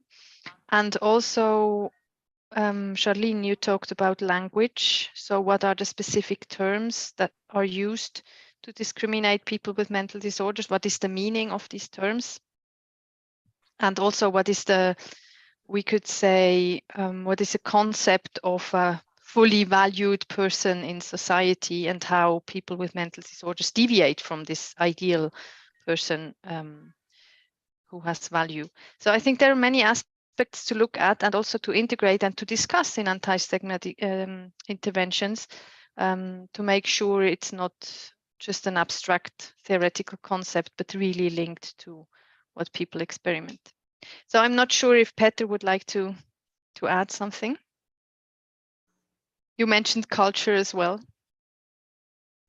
Yes, I think you addressed this point quite nicely. So nothing important to add. Thank you. So I see a note, question from Maria. My Spanish is not very good, but I hope I can get the sense of the question. Perhaps Peter, it's about stigma against people with substance use disorders. Have you seen, Peter, in these large-scale programs, much of a focus on substance use issues or not? Not very much, unfortunately, I have to say. It's the population that is very much stigmatized, and maybe it could be considered as a population that is also stigmatized in terms of anti-stigma programs, because it's often not present or on a very marginal basis. There are interventions for people with alcohol use disorders and for people with other substance use disorders, but they are very limited compared to other mental conditions. Okay, thank you. So I have a question. If you want to, I can read the questions in Spanish so that interpreters can translate. Yeah. Okay, interpreter helping. But I think I understand Felipe's point. So maybe this is for you, Charlene, which is how important is it, in your opinion, and also from your survey, to have a clear focus on recovery within the stories that people tell and the messages about living with mental health conditions? Yes, I think it goes both ways. I think for people to truly recover or to be on their recovery journey, we need to eradicate stigma, because that's a clear barrier, because we then again go into human rights violations, and that also prevents people from recovery. But I think in terms of including people with lived experience in anti-stigma programs, Peter spoke about it. It is important that the person is at a level in their recovery journey where they can, you know, participate in these initiatives, because you also, we go again back to not to do harm. So we also don't want to cause any humiliation to the person, you know, to expose them to any triggers because of their journey. So it's important that as well. I hope that answered. Okay, thank you very much. And I wanted to respond to a point that you made, Eva, about the majority of evidence coming from high-income countries. I think that's true, although I think that there's increasing evidence in the last 5 to 7 years, let's say, from low and from middle-income countries. So I'm thinking about a lot of research now in China, people from Guangzhou, from Beijing, from Chengdu, of not just descriptive studies, but intervention studies, whole population and primary healthcare studies, showing again that social contact, if it's carefully culturally adapted, does seem to work. And also research, for example, from our colleague Pallav Malik, working in India, very interesting work, strongly adapting social contact to sometimes rural settings or slum settings, and using, for example, for young people, the medium of games, so snakes and ladders games, hopscotch games, even magic shows, as ways which are not just culturally acceptable, but actually interesting and entertaining as well, with the content of stigma and mental health related messaging coming across as well. So back to you then, Charlene, for further questions you'd like to raise with the panel. Yes, maybe I want to ask one question, just to elaborate a bit on when we go back to the social contact aspect, in form of in-person, what's been most effective? Is it in-person, video, virtual? What was the findings around that? I don't know, Peter, within the anti-stigma programs, were there anything there? From the anti-stigma programs, I can say that it's more quality of the contact than form. And that's the experience that many programs made during the pandemic, that online contact, if it's of a good quality, it might be as effective as in-person contact for some target groups, obviously. For some target groups, such as for people with lived experience themselves, there is we are losing something because it's usually a social contact that is made as a part of the intervention, but then in the in-person meetings, there is some free time to meet each other in personally, and that adds value as well. Thanks. Yes, Graham. So I think this is one of the most exciting areas of stigma research and stigma practice, which is the use of remote and digital and online interventions. Now, we didn't find very many reviews of this because it's such a recent development in the literature, but there are quite a lot of primary studies now coming out. I'd just like to mention two. The first is work just published recently from New York State Psychiatric Institute and Columbia University from the group of Lisa Dixon, talking about using 90-second social media video films, very, very short, but actually very well produced. This is Peter's point, it's the quality of the content, not so much the duration. And they have found significant reductions in stigma in hundreds and thousands of young people just from a 90-second internet video, which is amazing. And also for people who'd like to look more at this question, there's a recent review paper published by my colleague Akerke Mahmoud, looking at the use of internet interventions against stigma in low and middle income countries. And that's just been published in a journal called EPS, Epidemiology and Psychiatric Sciences, finding that there is emerging promising evidence of internet interventions in low and middle income countries. Thank you, Charlene. Thank you so much, Graham. Yeah, maybe I can, I think we got 5 minutes left, am I correct? So I have a question for you, Charlene. You've coordinated this global survey of people with lived experience, and you summarized some of the findings. Did any of the results surprise you at all?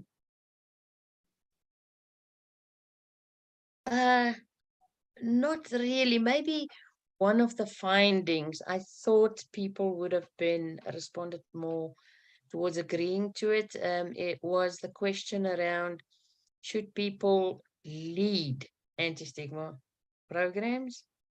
I can't remember the exact, but I thought more people would agree to it. But I think in when we was talking, we were saying that it puts, some people were saying it put a lot of pressure on them to say, you now need to be in charge.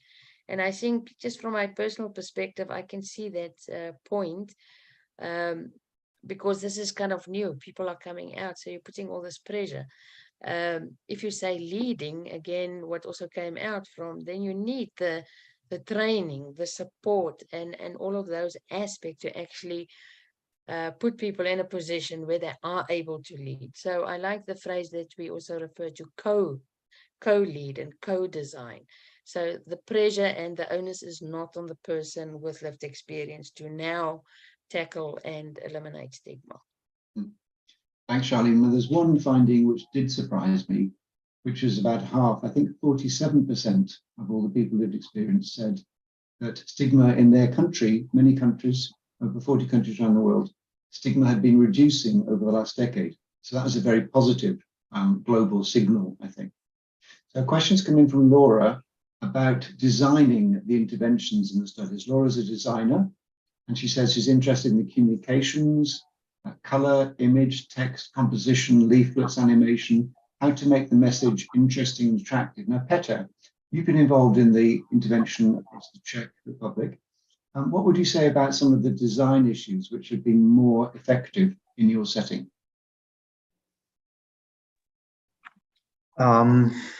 Yeah, well, the design is really important, and I'm not sure if I can give you enough evidence on effectiveness, but it's more on how catchy the design is for different target groups. And here we need to be real mindful about this, because what seems catchy for healthcare workers is not catchy for young people, and not for old people, and not for people with addictions. So this is something that we really did pay a lot of attention to, and we tested each of the design that we came up with the target group for which this design was intended to. Yeah, certainly I was involved in the national campaign in England called Time to Change, and market testing before going live with a large-scale program is very important, where you do use the techniques of communications and public relations companies, and you take a segment of the intended target population, you pre-test several different interventions, and then you listen to the feedback, maybe, for example, through focus groups. Is that what you did as well, Petter? Yes, always, and it goes back also to the question that Eva addressed, that it's also culturally sensitive. So what might work in one culture might not be as good in other cultures. So yeah, it's really important to do so. Okay, thanks. So I think we just have a minute or so left. So maybe would you, Charlene, like to give closing remarks for this session, please? Yes, thank you very much to you, Graham, Eva, Petter, but also all the participants, and of course the commissioners who contributed to this. And maybe to conclude, just to say that this is not the end of the piece of work. This report's not stopping here. The real work is now starting to make sure that those recommendations are implemented, and that we are able to track the progress in a long term, to really make sure that we are able to change people's lives with this report, and that it's not just words on paper. Thank you very much. Thank you, Charlene. I'd like to pass back now to our chair, Professor Norman Sartorius. Thank you. Thank you very much.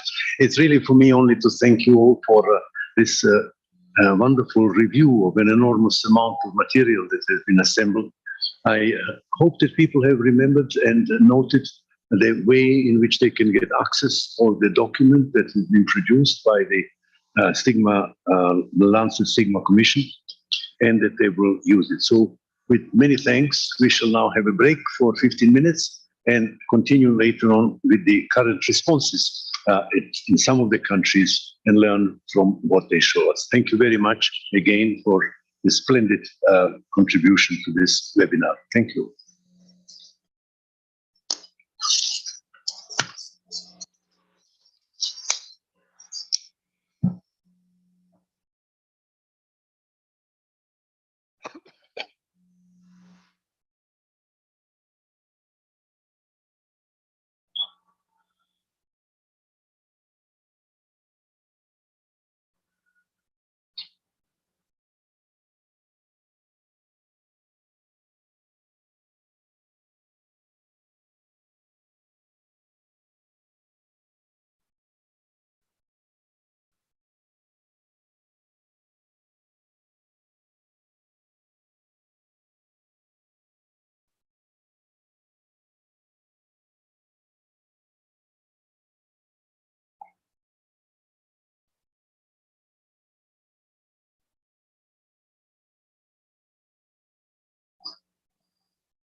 Hello, everyone. I think we've lost connection with Dr. Sartorius.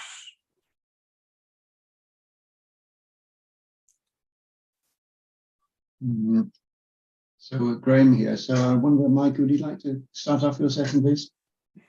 Sure, very happy to do that, Graham. Pleasure to be with you here today. We're going to be talking about anti-stigma programs aimed specifically at healthcare providers. My name is Mike Petrus. I'm director with the Opening Minds program, which is the anti-stigma initiative of the Mental Health Commission of Canada. And I'm joined by my co-chair, Samuel Bro, and I'll ask Samuel to introduce himself, and then we'll do a round of introductions in a second, just before we set up our session. So Samuel. Thanks, Mike. Just confirming that you can hear me. I was having tech issues earlier. Great. Merci. Mike, I'm Samuel Manager with Access to Quality Mental Health Services with the Mental Health Commission of Canada, a number of work areas that intersect with structural stigma, quality mental health care, and healthcare worker wellness. A pleasure to be with you today. Back to you, Mike. Thanks very much, Sam. Probably one of the last places that you would expect to find stigma is in a healthcare setting. One would expect a welcoming and supportive environment, and yet some of the worst stigmatization takes place in the front lines of the healthcare system. Research has shown that this is not only the case in my country, Canada, but in many countries across the globe, as you've heard in today's sessions. And today we brought together representatives from programs who have developed effective anti-stigma interventions aimed at healthcare providers, and they'll be sharing details about those programs and approaches. But I'd first like to start with a round of introductions, and I'm going to ask the panelists to introduce themselves and talk about their organization. And we'll start with Maria Lamascolo first from Spain. Thank you, Michael. So I'm Maria Lamascolo. I'm from Ubertamen, and I'm the manager of the healthcare program that we have here in Ubertamen. June, if you could go next, please. Hello, everyone. I'm June Jones. I'm the campaign and strategy lead from Time to Change in Wales, one of the 4 countries within the UK. And Asha, if you could go next, please. Hi, I'm Asha Pemberton. I'm a pediatrician and adolescent medicine specialist, and I have been involved in the Understanding Stigma program, which has been rolled out to Caribbean territories over the last 2 years. That has been a joint initiative of the Mental Health Commission of Canada and PAHO. Great, thank you. And Gregory, you're next. Good afternoon, everyone. I'm speaking to you from Mountaintop, Pennsylvania, where we've had our first snowstorm of the winter season. I'm coming to you from an inpatient setting, specifically the Pennsylvania State Hospital System, the largest in our Commonwealth.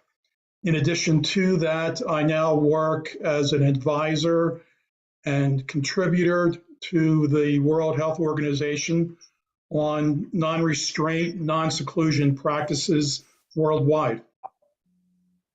Thank you very much, Greg. And last and certainly not least, Heather Stewart. Hi, everyone. I'm speaking to you from Kingston, Ontario, where we've also had our first snowstorm of the year. So we're feeling very cold here. I'm a professor at Queen's University in the Department of Public Health Sciences. I hold a research chair funded by Bell Canada, their Bell Let's Talk program, looking at stigma research and mental health evaluation research. I've worked extensively with the Mental Health Commission and with the stigma section of the World Psychiatric Association. Thank you all for being here today. And Heather, I'd like to start off with you because of your work and research into the whole area of stigma and stigma reduction. When we talk about healthcare settings and some of the things that we've heard today, how common is stigma within those settings and discrimination? Well, it's one of the areas where we have the most frequent complaints. It's very prevalent. We've done some recent survey work with the Commission that shows just how prevalent it is. But it also is occurring at a time when people are reaching out for care and they're at their most vulnerable usually. And so not only is it prevalent, but it's probably more damaging than if they experienced it on the street somewhere with public stigma. They're there and they're vulnerable and they're ill and they're experiencing just stigma. They're feeling dismissed, not part of the therapeutic process. And it can be very damaging for them and their family members who are with them. So how does it manifest itself? What does it look like? I tend to think of stigma in healthcare organizations as a structural problem. So there's an issue with the culture of caring, which our people in our surveys have described as being broken. It's an issue that traces back to the way we educate our health professionals, the way we provide care, the lack of person-centered care, the lack of skill set, poor quality health care, which leads to premature mortality as both physical and mental health care. Professionals that don't instill hope or recovery and promote. We heard a lot about self-stigma this morning and how hurtful that can be and how disabling it can be. And so professionals who instill feelings of self-stigma, a sense of paternalism, and just not really allowing the people to be empowered to be involved in their treatment and recovery process. So it's myriad, but I think it all comes back down to structural problems with the way the health system is set up and the way we teach our health professionals. Yeah, I'm just wondering, why that has happened, because when you think of a healthcare setting, that's a place where people seek help. You would think, again, it would be welcoming and supportive, but that doesn't seem to be the case. No, and a lot of times we hear that people avoid seeking help because they're trying to avoid being stigmatized. They see a diagnosis as a big red flag that is, being slapped on their back. And so delayed treatment seeking, no treatment seeking, all of this just embeds the disability further and delays recovery for people. One of the other common things that we've heard many, many times over and over is something called diagnostic overshadowing. I'm just wondering if you could sort of talk about that and simplify what that means exactly. Sure. That happens when people who have a mental health diagnosis try to get treatment for a physical health problem. And what often happens is that their physical health problem is overshadowed by their mental health problem or explained away entirely. So we've had stories of people waiting in emergency rooms for hours and hours and hours for a broken leg or, an infected knee and being told that they can't be treated until the psych consult team comes.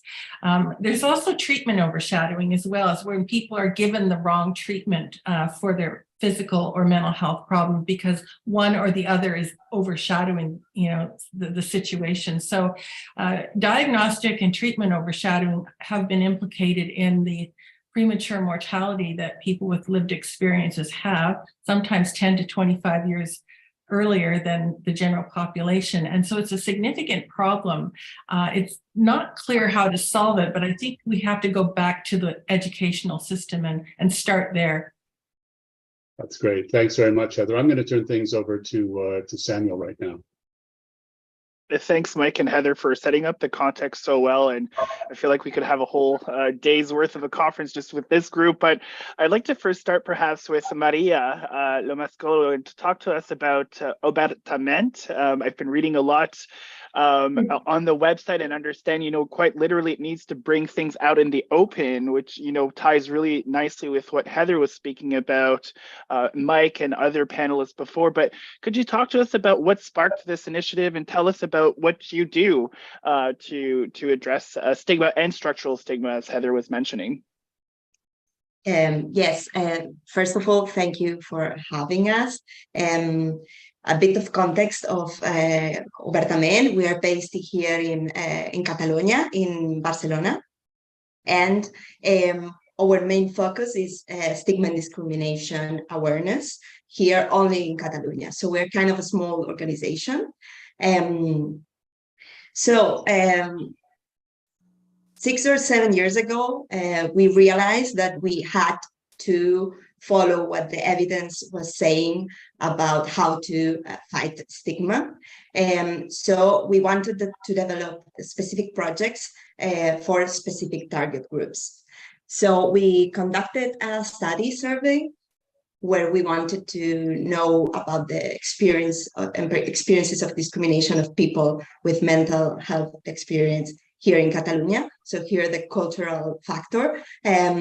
So we could have an image of what stigma and discrimination look like here in Catalonia.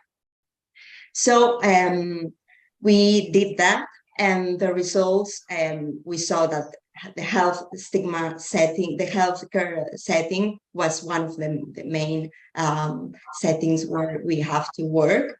And we saw actually that here in Catalonia, 40% of people felt that they were treated wrongly just because they had a mental health diagnosis in a mental health facility. So this is nearly 50% of the patients. And when we're talking about primary care facilities, we're talking about 25%. So we kind of decide that this was one of the main target groups that we had to address.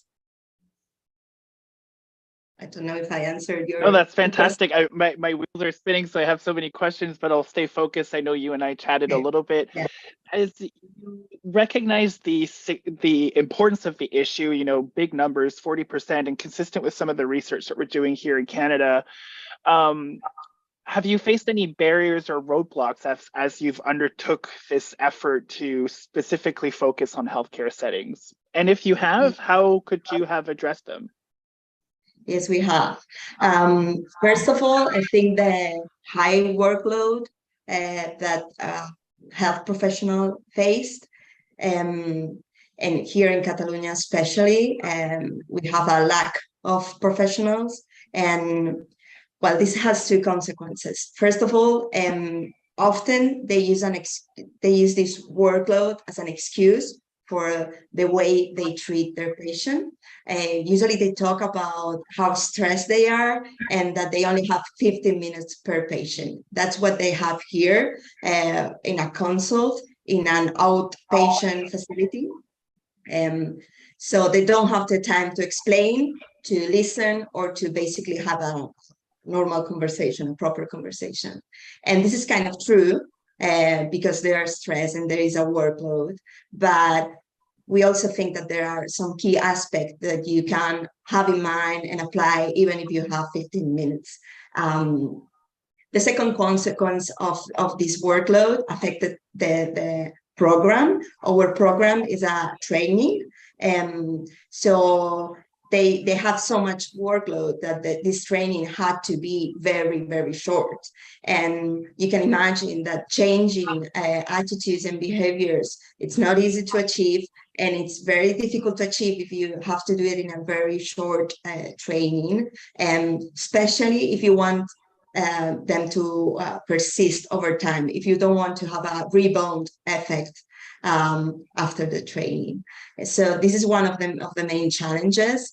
Then we have scalability of the intervention. This was a challenge too, because we did a pilot of this training back in 2019. After this, we tried to implement the whole training, and it was difficult because often the facilities, the centers, the professionals that want the program are the ones that they're already aware of stigma. And I'm not saying they don't need it, but maybe they need it the least. And the other ones, they think it's a very interesting topic to address, but they don't prioritize it. So it's not a priority for them. So scalability was a challenge because at the end you want to arrive to all the professionals and all the, in our case, primary care facilities and mental health facilities.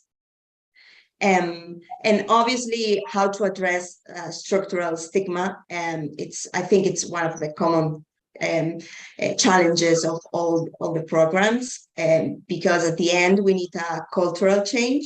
We need policy change, and we can achieve structural change only with a program if we don't involve the whole system. So you were asking about ways that we solve these problems.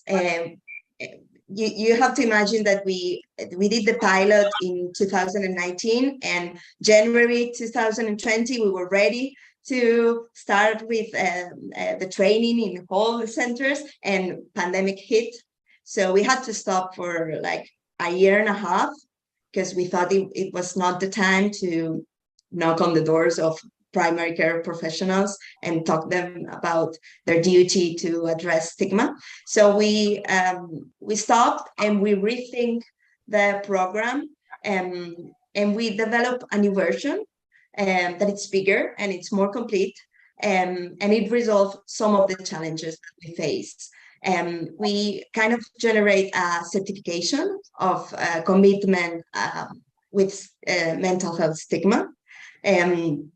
So the facilities, the centers, the services, if they want to have this certification, that means that they have this commitment, they have to do some activities. They have to obviously do the training. This is one of the main activities, but they also have to do anti-stigma campaign within the facility. They have to do an impact assessment of the whole intervention, and they have to do a public pledge. We have been presenting this new version of the program for the past 6 months, and we have been receiving a very good feedback from healthcare facilities and providers.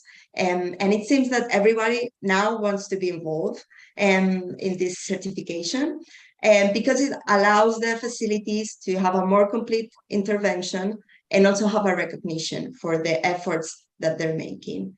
So this solves some of the challenges, and we will see how it goes. That's fantastic. I appreciate hearing that you took the opportunity, if we can call it that, of the pandemic to kind of apply a quality improvement lens and just kind of fine tune. So it sounds like the evaluation and monitoring, but also readjustment is ongoing. I'm conscious of time, we'll have to move on, but is there kind of a success story or a moment that, sticks out to you and you're like, wow, this is why we're doing this? Could you share with us maybe of this one story or example that stands out as to the importance of the work that you're doing? It's difficult because we only interact with the professionals and not the patients. And at the end, it's the patient or the person with lived experience, the one that can tell you the story, that makes everything worth it. But we have we had the story. We had the opportunity to implement the training with one provider, and they really liked the training. They thought it was very important, and so they made this training mandatory for all staff and all new staff that they arrive. The same as they have to do like a prevention risk in the workplace course. They have to do an anti-stigma training, and so I think this is a success because it speaks about how important for these professionals the training was. What an achievement to be able to have it become mandatory, just like any occupational health and safety training, HR training that we all complete.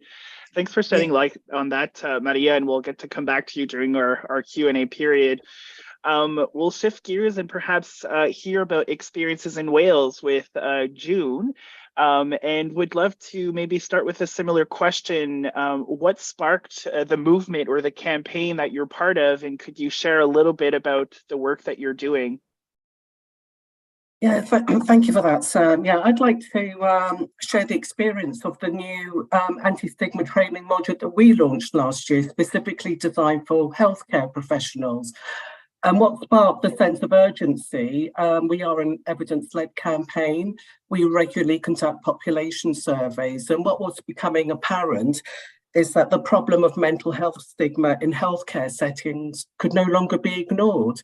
I mean, we did see an increase in the number of people who felt that they were being unfairly treated.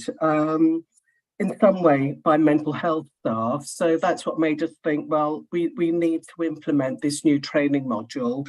And a shout out to Mike Petras himself and Senior in Scotland, who are already running training programs aimed at healthcare professionals. So we were able to draw on those particular experiences as well. Also, I think, a key point for us, I think when you're going to embark in any kind of training program aimed at healthcare professionals, you've got to do it collaboratively. So we work closely with 2 health organisations. It was a pilot. We were doing this for the first time. And there was one health organisation, 2 clinicians who were particularly heavily involved in helping us with developing the content for the actual training itself. The other aspect is the importance of lived experiences. And in the evaluation, which I'll share in a moment, this came across as a key benefit for the actual trainees. We trained 270 health professionals over a 6-month period. We launched the new training module in September. We ran a large number of training sessions up until February this year. So 270 trainees, 2/3 of them, around 170 of them, then completed the evaluation questionnaire. And they said, they reported that one of the main benefits were the videos. So we made videos of actual conversations with our lived experience ambassadors who are volunteers for us, and healthcare staff as well, in terms of the types of conversations that contribute to stigmatizing language and behavior, but also conversations of good practice, because we were keen for the training not to be a finger-pointing exercise. We wanted it to be a dialogue so that health professionals could share their experience of when it's working well and when it's not working not so well. And we had very good feedback from the videos are available on our website. If you go to the Time to Change World's website, you'll see those listed under the employer section. And what we heard back from the videos is the importance of having those conversations of experiences of stigma, how that was more powerful than having, conversations that you would read about from a training manual. And that's helped to bring things alive. And then in terms of the evaluation, 2 or 3 key findings, because obviously we were interested in finding out, it was a pilot, had this made any difference at all? One of the findings was that before the training, only 7% of trainees felt they had any kind of understanding of mental health stigma in a healthcare setting. After the training, that figure increased to 58%. Another key figure in terms of changes to, in terms of attitudes and behaviours, again, before the training, similar figure, only 7% felt extremely confident in recognising signs of stigmatising behaviour. After the training, that increased to 46%. So, quite a fundamental change in that respect. And I think, in terms of just a couple of quotes that people fed back to us, and the importance of those lived experience videos. Those statements, those examples that were given, they were really poignant, and it drove home how deep stigmatization is within a service, which I didn't expect it to be to that degree. I try now practice what I preach, make sure that I'm using the right language that's fitting. And then just one more here.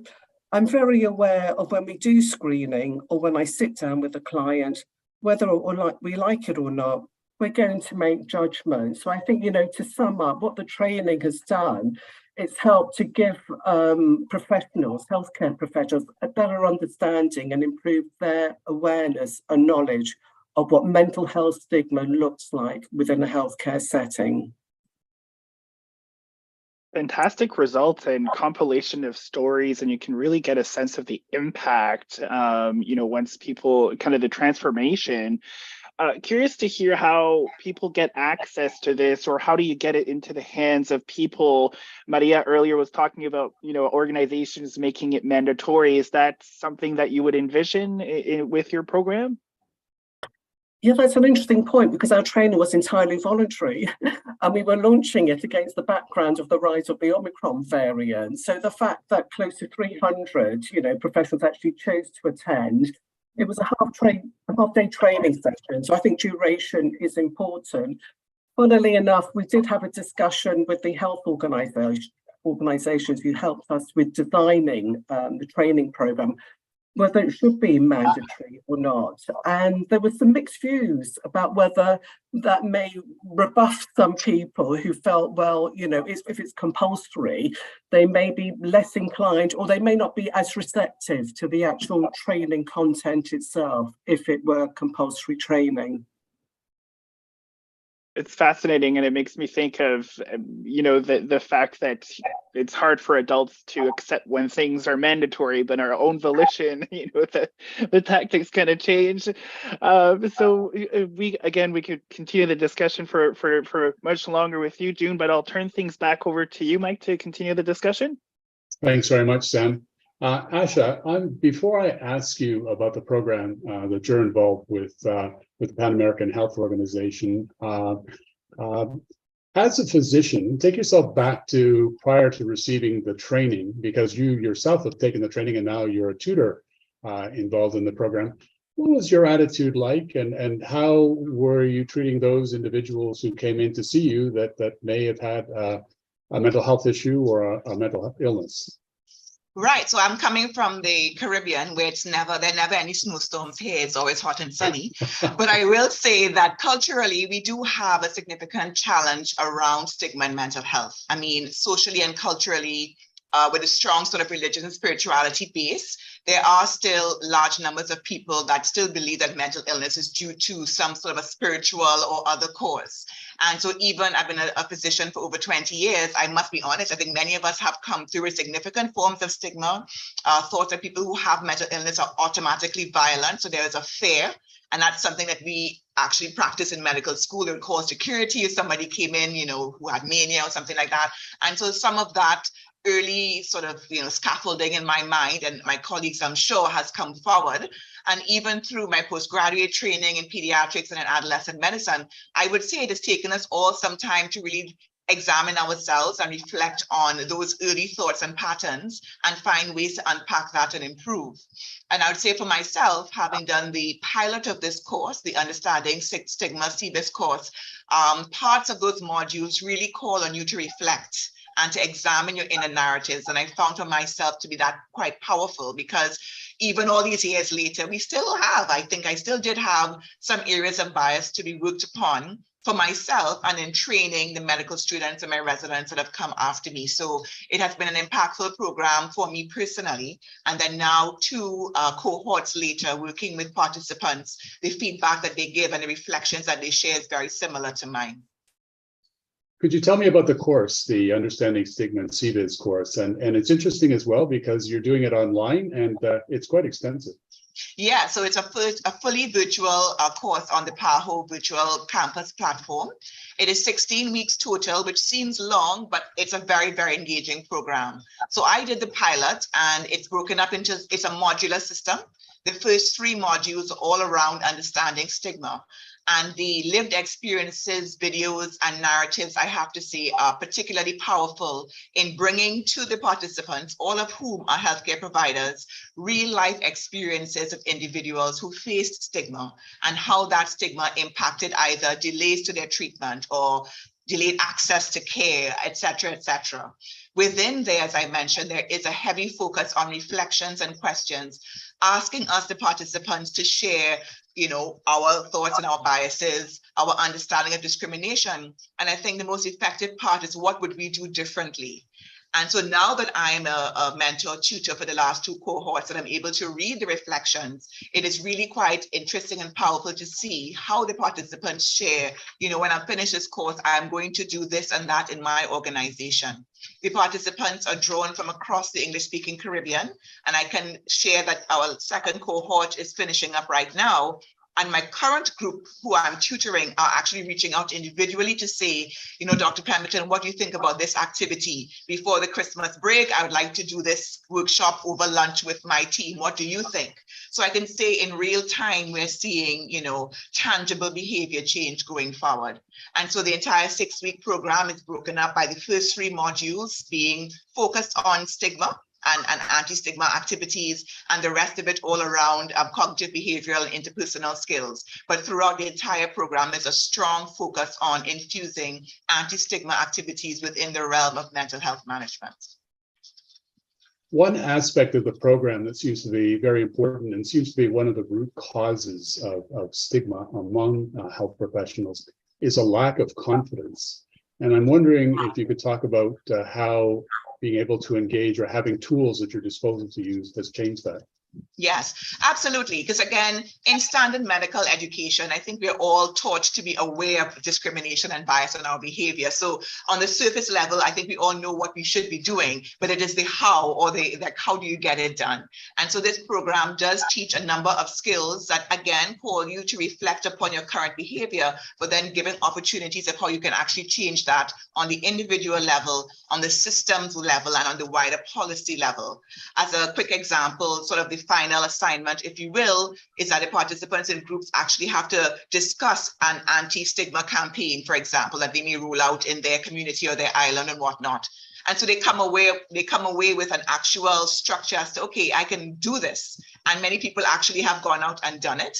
And I'm aware that at a different level, there is research and auditing of the programs. I guess that those results are still to come, but I can share in that interpersonal real-time perspective that people are developing skills that they are implementing in their spaces.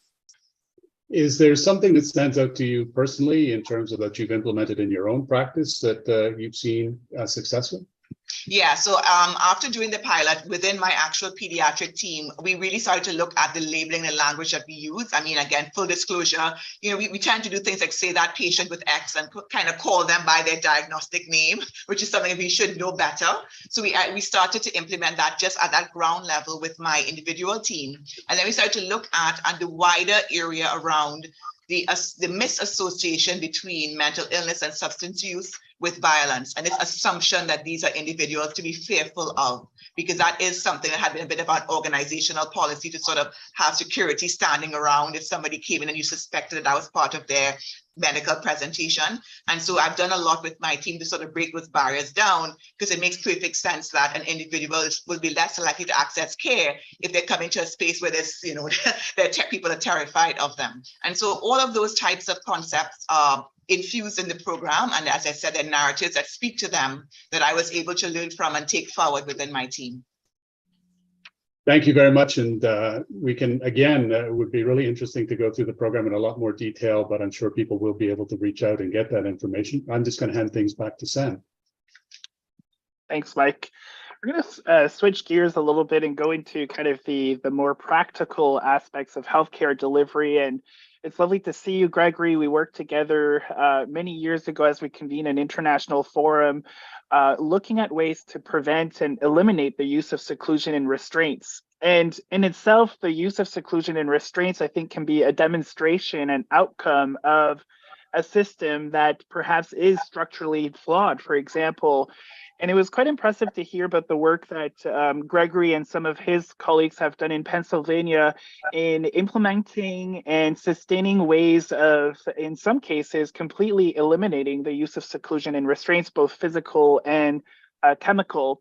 So, Gregory, I've set up the context a little bit, but would love to hear, more concretely about how did you go about this? How did you go to kind of transform ways of doing to make it a more humane way of delivering care for people living with mental illness? Thanks, Sam. It's good to see you again. Ladies and gentlemen, I'm reporting on 6 large hospitals in Pennsylvania called state hospitals. They're autonomous, they're separate from each other, as well as 2 large forensic centers. Forensic centers are for people in Pennsylvania that have a criminal court commitment. And I'm pleased to say that we ended the use of mechanical restraint and seclusion in 2015. This past July, I was the lead investigator of a large longitudinal study that was published in the Psychiatric Services Journal that examined our use of these procedures between 2011 and 2020, taking into account the last 8 months of the beginning of COVID. And one of the points I wanted to make for anyone who's hearing my talk today is that within inpatient settings, in my opinion, there is nothing that produces more stigma, that produces more trauma than the use of mechanical restraint or seclusion in response to violence. So if you can manage that, you can begin to reduce it and come up with better, more effective strategies at supporting people in crisis. The other piece of this puzzle is that along the way, we found that we could measure stigma in the use of these procedures by drilling down further on our data and stratifying the data to look at gender differences in the use of physical restraint, to look at diagnostic age differences, racial disparity in the use of those procedures. And we're now applying that to all of our outcome-based services within Pennsylvania.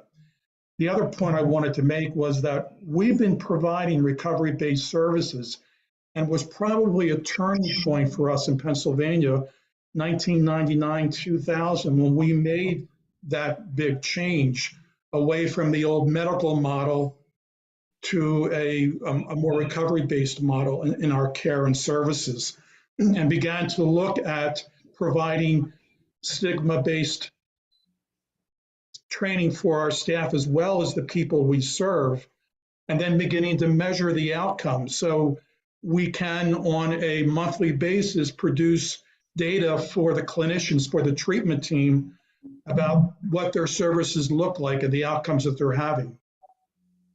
So it is possible. You can have, success in decreasing the use of these procedures that will actually transform your system of care, make it safer, not just for the people you serve, but the staff that support them.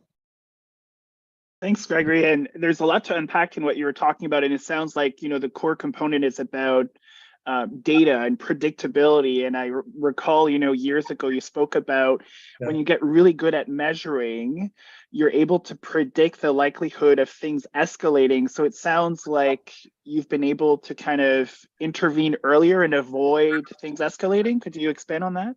Well, it's not just measuring it. And I've always, you've known me a few years, Sam, I've always been a strong believer. If you don't measure it, it's become very difficult to manage it. But in addition to that, it's sharing the data. I would tell anyone who's hearing my voice today that if you were to Google Pennsylvania State Hospital risk management reports, you will pick up month in, month out. We share it with anyone in the world community that wants to see how we're doing. So we're sharing our information, the good and the bad, in terms of patient outcomes, how safe our services are, and then also providing the treatment teams, the clinicians, with the information they need to adjust to improve their quality of care. So it's not just about collecting the data, it's making sure that it's being used and sharing it with anyone who will want to see it, being transparent with it. And that is a big, serious hump for most providers of care to get over, sharing the data, sharing the outcomes, going to the people you serve and saying to them, if you want discharge, if you're serious about your recovery, these are things that you're responsible for, that been reported, and you'll do less to them of those things if you want to be discharged, if you want to go home, get back to your job, get back to your family. It's making it outcome-based for them. Yeah, and talk about vulnerability, which I know is not easy for a lot of people, particularly when people have access to the data and can see, and it requires people to be comfortable with that. You spoke about training, and so it sounds like as an approach, you tailor the training based on the data and the measurements and the evaluation that you're seeing. But you spoke about recovery-based training, and I know the word recovery means and looks like a lot of different things for different people across the world. Could you expand on what that looks like and kind of the values and principles in that? Absolutely. It's largely treatment and care and services that are individually based. Everyone's road to recovery can be different. It's unique to them. And in Pennsylvania, it could be anything from bringing our patients into the personnel selection process, getting them to be involved in the decision-making process about who gets the job, bringing in when we're hiring a new psychiatrist or a new nurse or a new medical doctor, bringing a patient in who's going to be involved, who will be trained on personnel selection, but they're part of the services, and that's sending the message to people coming into our systems of care about what's important. We have used since the early 2000s certified peer specialists who are consumers who are trained and certified in working with the people we serve on an inpatient basis. They are oftentimes part of our crisis response teams. So when a person goes into discontrol, part of our response team will have one of them who will try to talk the patient who's in crisis down without having to take them down, getting into a therapeutic discussion with them about what their individual wants and needs are and what's going to resolve this conflict. So it's one of many things, and it's constantly changing.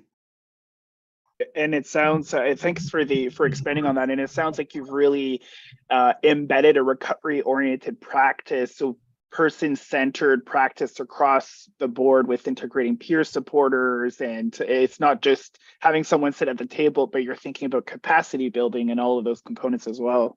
Right. Indeed, it can be a challenge, particularly when patients coming in have not bought into the process, have not bought into their recovery, have not bought into being stigma in their approach, who come in and say, well, I don't want people of color caring for me. And my hospital in Allentown was culturally rich. I mean, we had people from all different nationalities working there, and then you would have someone coming in saying, well, I don't want that person of color being involved in my care. So it's not just for the caregivers, but it's educating, the people we serve about what they need to do and what we expect from them to be involved in their recovery. It's a constant challenge. It really is. It's a constant challenge. Yeah, quite dynamic. And in fact, I was just thinking, and I'll pass it back to Mike because we'll open it up for discussion, but thinking about the wrenches, quite frankly, that were put in everyone's situation with the pandemic, thinking about person-centered care and the power of making decisions being stripped away when we have strict COVID protocols in place. So I can just imagine some of the challenges that you might have experienced during the pandemic. Yeah, we talk about it briefly in our paper, and if people want access to the most recent paper, you can write me, however, but it's we discussed the COVID effect with our data, and it was, as I suspect most of you found out for yourselves, it was changing dramatically the types of care we were able to provide. It delayed admissions, it delayed discharges. People were spending longer time on their units, not going to off-treatment programs, activities. So things are just now starting to get back to normal. But we talk about in the paper, we can't discount the possibility that there was a COVID effect with our outcomes. And what we showed in our paper is that when you stopped using mechanical restraint and seclusion, you saw a concurrent decrease in hands-on restraint. Not only the frequency of restraint, but the duration of restraint. The average time in physical restraint went down to under 3 minutes per procedure, where before it was well over 10 minutes. Clearly, one of the most dangerous things that inpatient settings can do is to get involved or to provide some type of containment procedure. And the sooner you move away from them, excuse me, those procedures, the safer it'll be for your hospital or your center community. Thanks, Gregory. Well, I think what we'll do, just conscious of time, of course, but want to keep things moving. I have many questions, as I'm sure you might as well. Mike, want to kick things off, I guess, with a bit of an open discussion? Yeah, I'm just going to turn things over to the panelists, and if there's some things you've heard that you want to build on, or some things that have struck you, commonality, those type of things, just open up the discussion before we go to answer some of the questions that are waiting. I saw, Asha, that you were nodding quite a bit at some of Gregory's comments, and just wondering if you wanted to pick up on some of the things that he said. Yes, absolutely. Because I really, it does resonate a lot with me, the use of restraints and the stigmatization. So I said, I think that is a major challenge in our setting because of the assumption that anybody who has a mental health concern is automatically violent in and out of crisis, to be honest. And I also was really reflecting on the mandatory training, because I do think that for our program, the Understanding Stigma CBIS, from the first cohort to the second, we had massive uptake. I mean, applicants had to be turned away. It was so large. And I think the virtual platform was very, very useful in that regard. So that's encouraging. And so I sort of feel like the response has been so brisk in our region. The interest is there. And so although in the Caribbean, we think of one Caribbean, each country is its own country. But I think if we can encourage the various systems to, get some more training in each sector, it would be very, very important. And I think the uptake would be quite good. A lot of this knowledge is just not known. And so I'm very heartened to hear of the global experiences that I can take forward into my region. This is a general question for discussion, and I'll throw it first to Heather, though, but structural stigma seems like such an impenetrable monolith. How do you begin to sort of chip away at it? And how do you begin to address structural stigma? Because that seems to be at the root cause of what we're talking about here. You're talking about education, you're talking about policy, you're talking about spending. There's so many factors that go into making up that structural stigma. I really like Gregory's point about measuring things. And I think, as you would... As an epidemiologist. Yeah, but I agree. If you don't measure something, if you don't count it, it doesn't count. And you can't advocate if you can't prove that something is existing and the scope and magnitude of it. So I think in this context, research and evaluation is an important advocacy tool. And toward that end, we in Canada, through the Commission, are developing a structural stigma in healthcare tool. And we've gone through our first round of big testing, and it's working out beautifully. But the idea is that people who receive care in any healthcare setting should be able to comment on the nature of the relationship to the setting itself, how they were treated, was their provider paternalistic. We're kind of departing from current research in the sense that we're looking at the entire episode of care, not just did my doctor treat me well or was my nurse nice, but in their opinion, was the whole healthcare episode well managed. And I think once we start to routinely get that information and feed it back to hospital administrators and policymakers, I think the good intentions are probably there. We're going to see some change happening. Mike, we'll have to drive to an end soon. Yes, yeah, we're going to the top of the clock, but we'll be right there. But June and Maria, you both found the importance of measuring or evaluating the effectiveness of your programs. And how receptive do you think the powers that be in terms of responding to that? Yeah, I mean, just to say that's of critical importance to us. Time to Change Wales is funded by Welsh Government. So it's important that we're carrying out evaluation research on all our activity to be able to demonstrate the impact.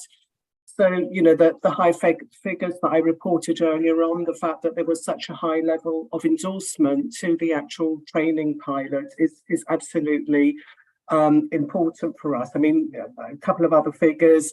Nearly all the trainees, 99%, felt that the training helped to clarify the role of healthcare professionals in reducing patient stigma.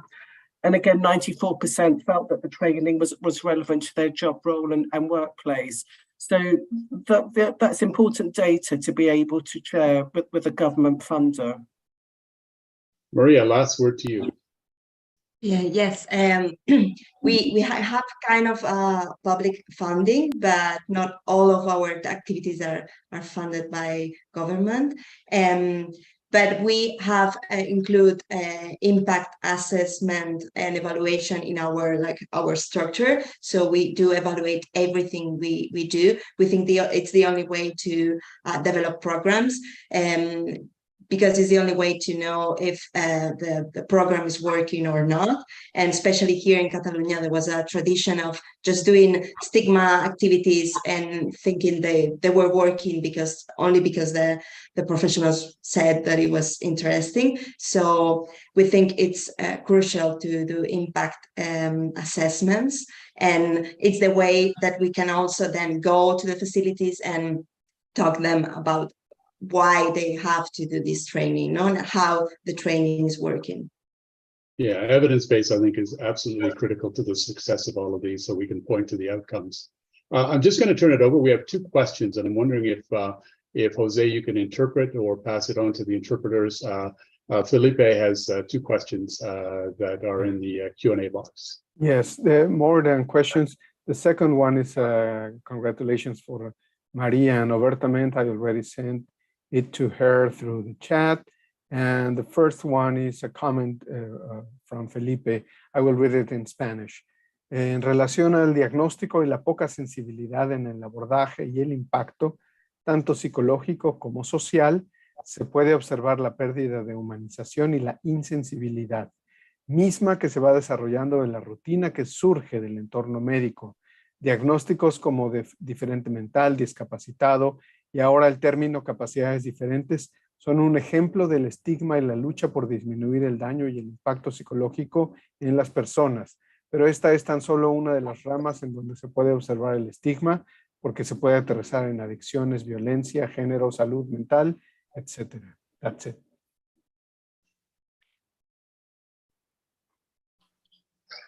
Right. Thank you very much for that comment, Felipe. It looks like we're running out of time right now. Again, as I said, we could have spent the entire session, the 3 hours, discussing this whole issue, with our panelists. And I just want to take this opportunity to thank my co-chair Sam and the panelists for the time and effort that they put into it. I know they have very busy schedules, and just our hearty thanks for your participation and sharing. So back to you, Norman. Thank you very much. Let me start these comments by really expressing my very sincere thanks to the Health Commission of Canada, to yourself, Mike, and to Bro, both helping us in bringing this about.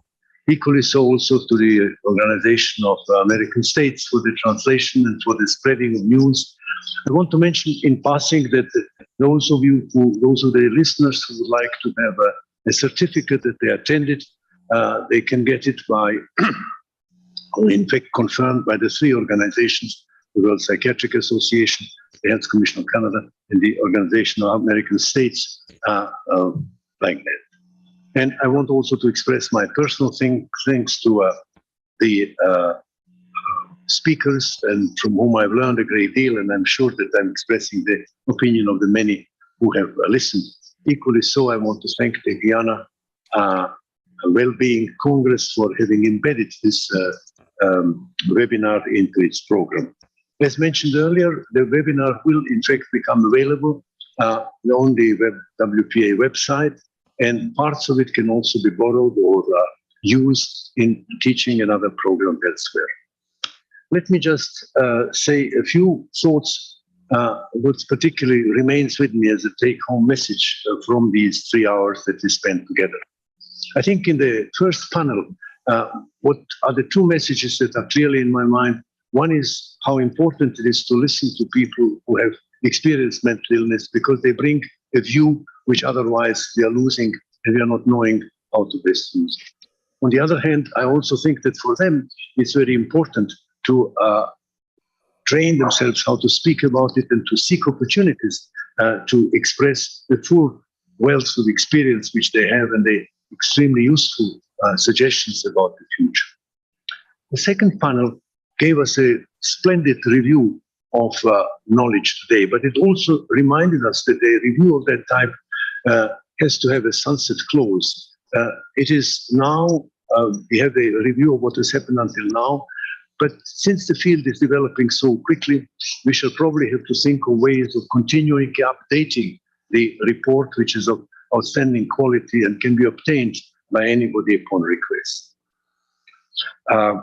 Finally, the third panel, which I think has a particularly important message of the variety of solutions that are at our disposal. Some of them have to be amended, others can be taken directly without any much change and can be used in by fighting stigma, which does remain a central enemy of mental health programs. I also want to say at this point that I want to thank Professor Graham Thornycroft and Heather Stewart, who are the president and the secretary general of the Stigma section of the World Psychiatric Association, which has been one of the partners in organizing this particular webinar and is organizing similar webinars at regular intervals. The next webinar of that type is probably going to take place in spring, and then another one in September during the World Congress of Psychiatry, which will take place in Vienna. Perhaps the most important message of these 3 hours that we spent together is that stigma can be overcome. It can be overcome at various points and with various tools by various people.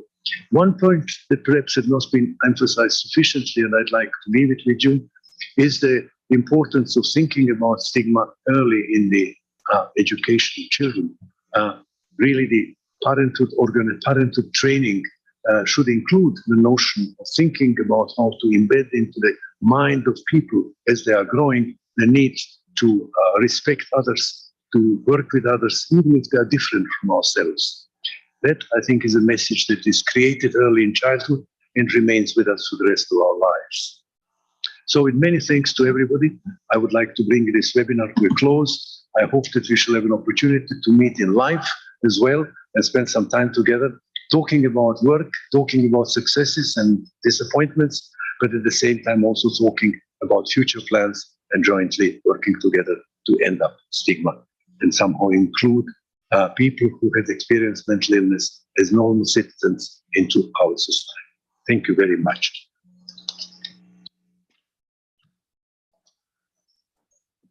Thank you very much, Professor Norman Sartorius. And now the webinar has come to an end. Thanks everyone for attending today. We'll stop now the recording, and this will be shared via the proper channels. And thanks again for joining us today. Have a good day. Bye-bye. Thank you.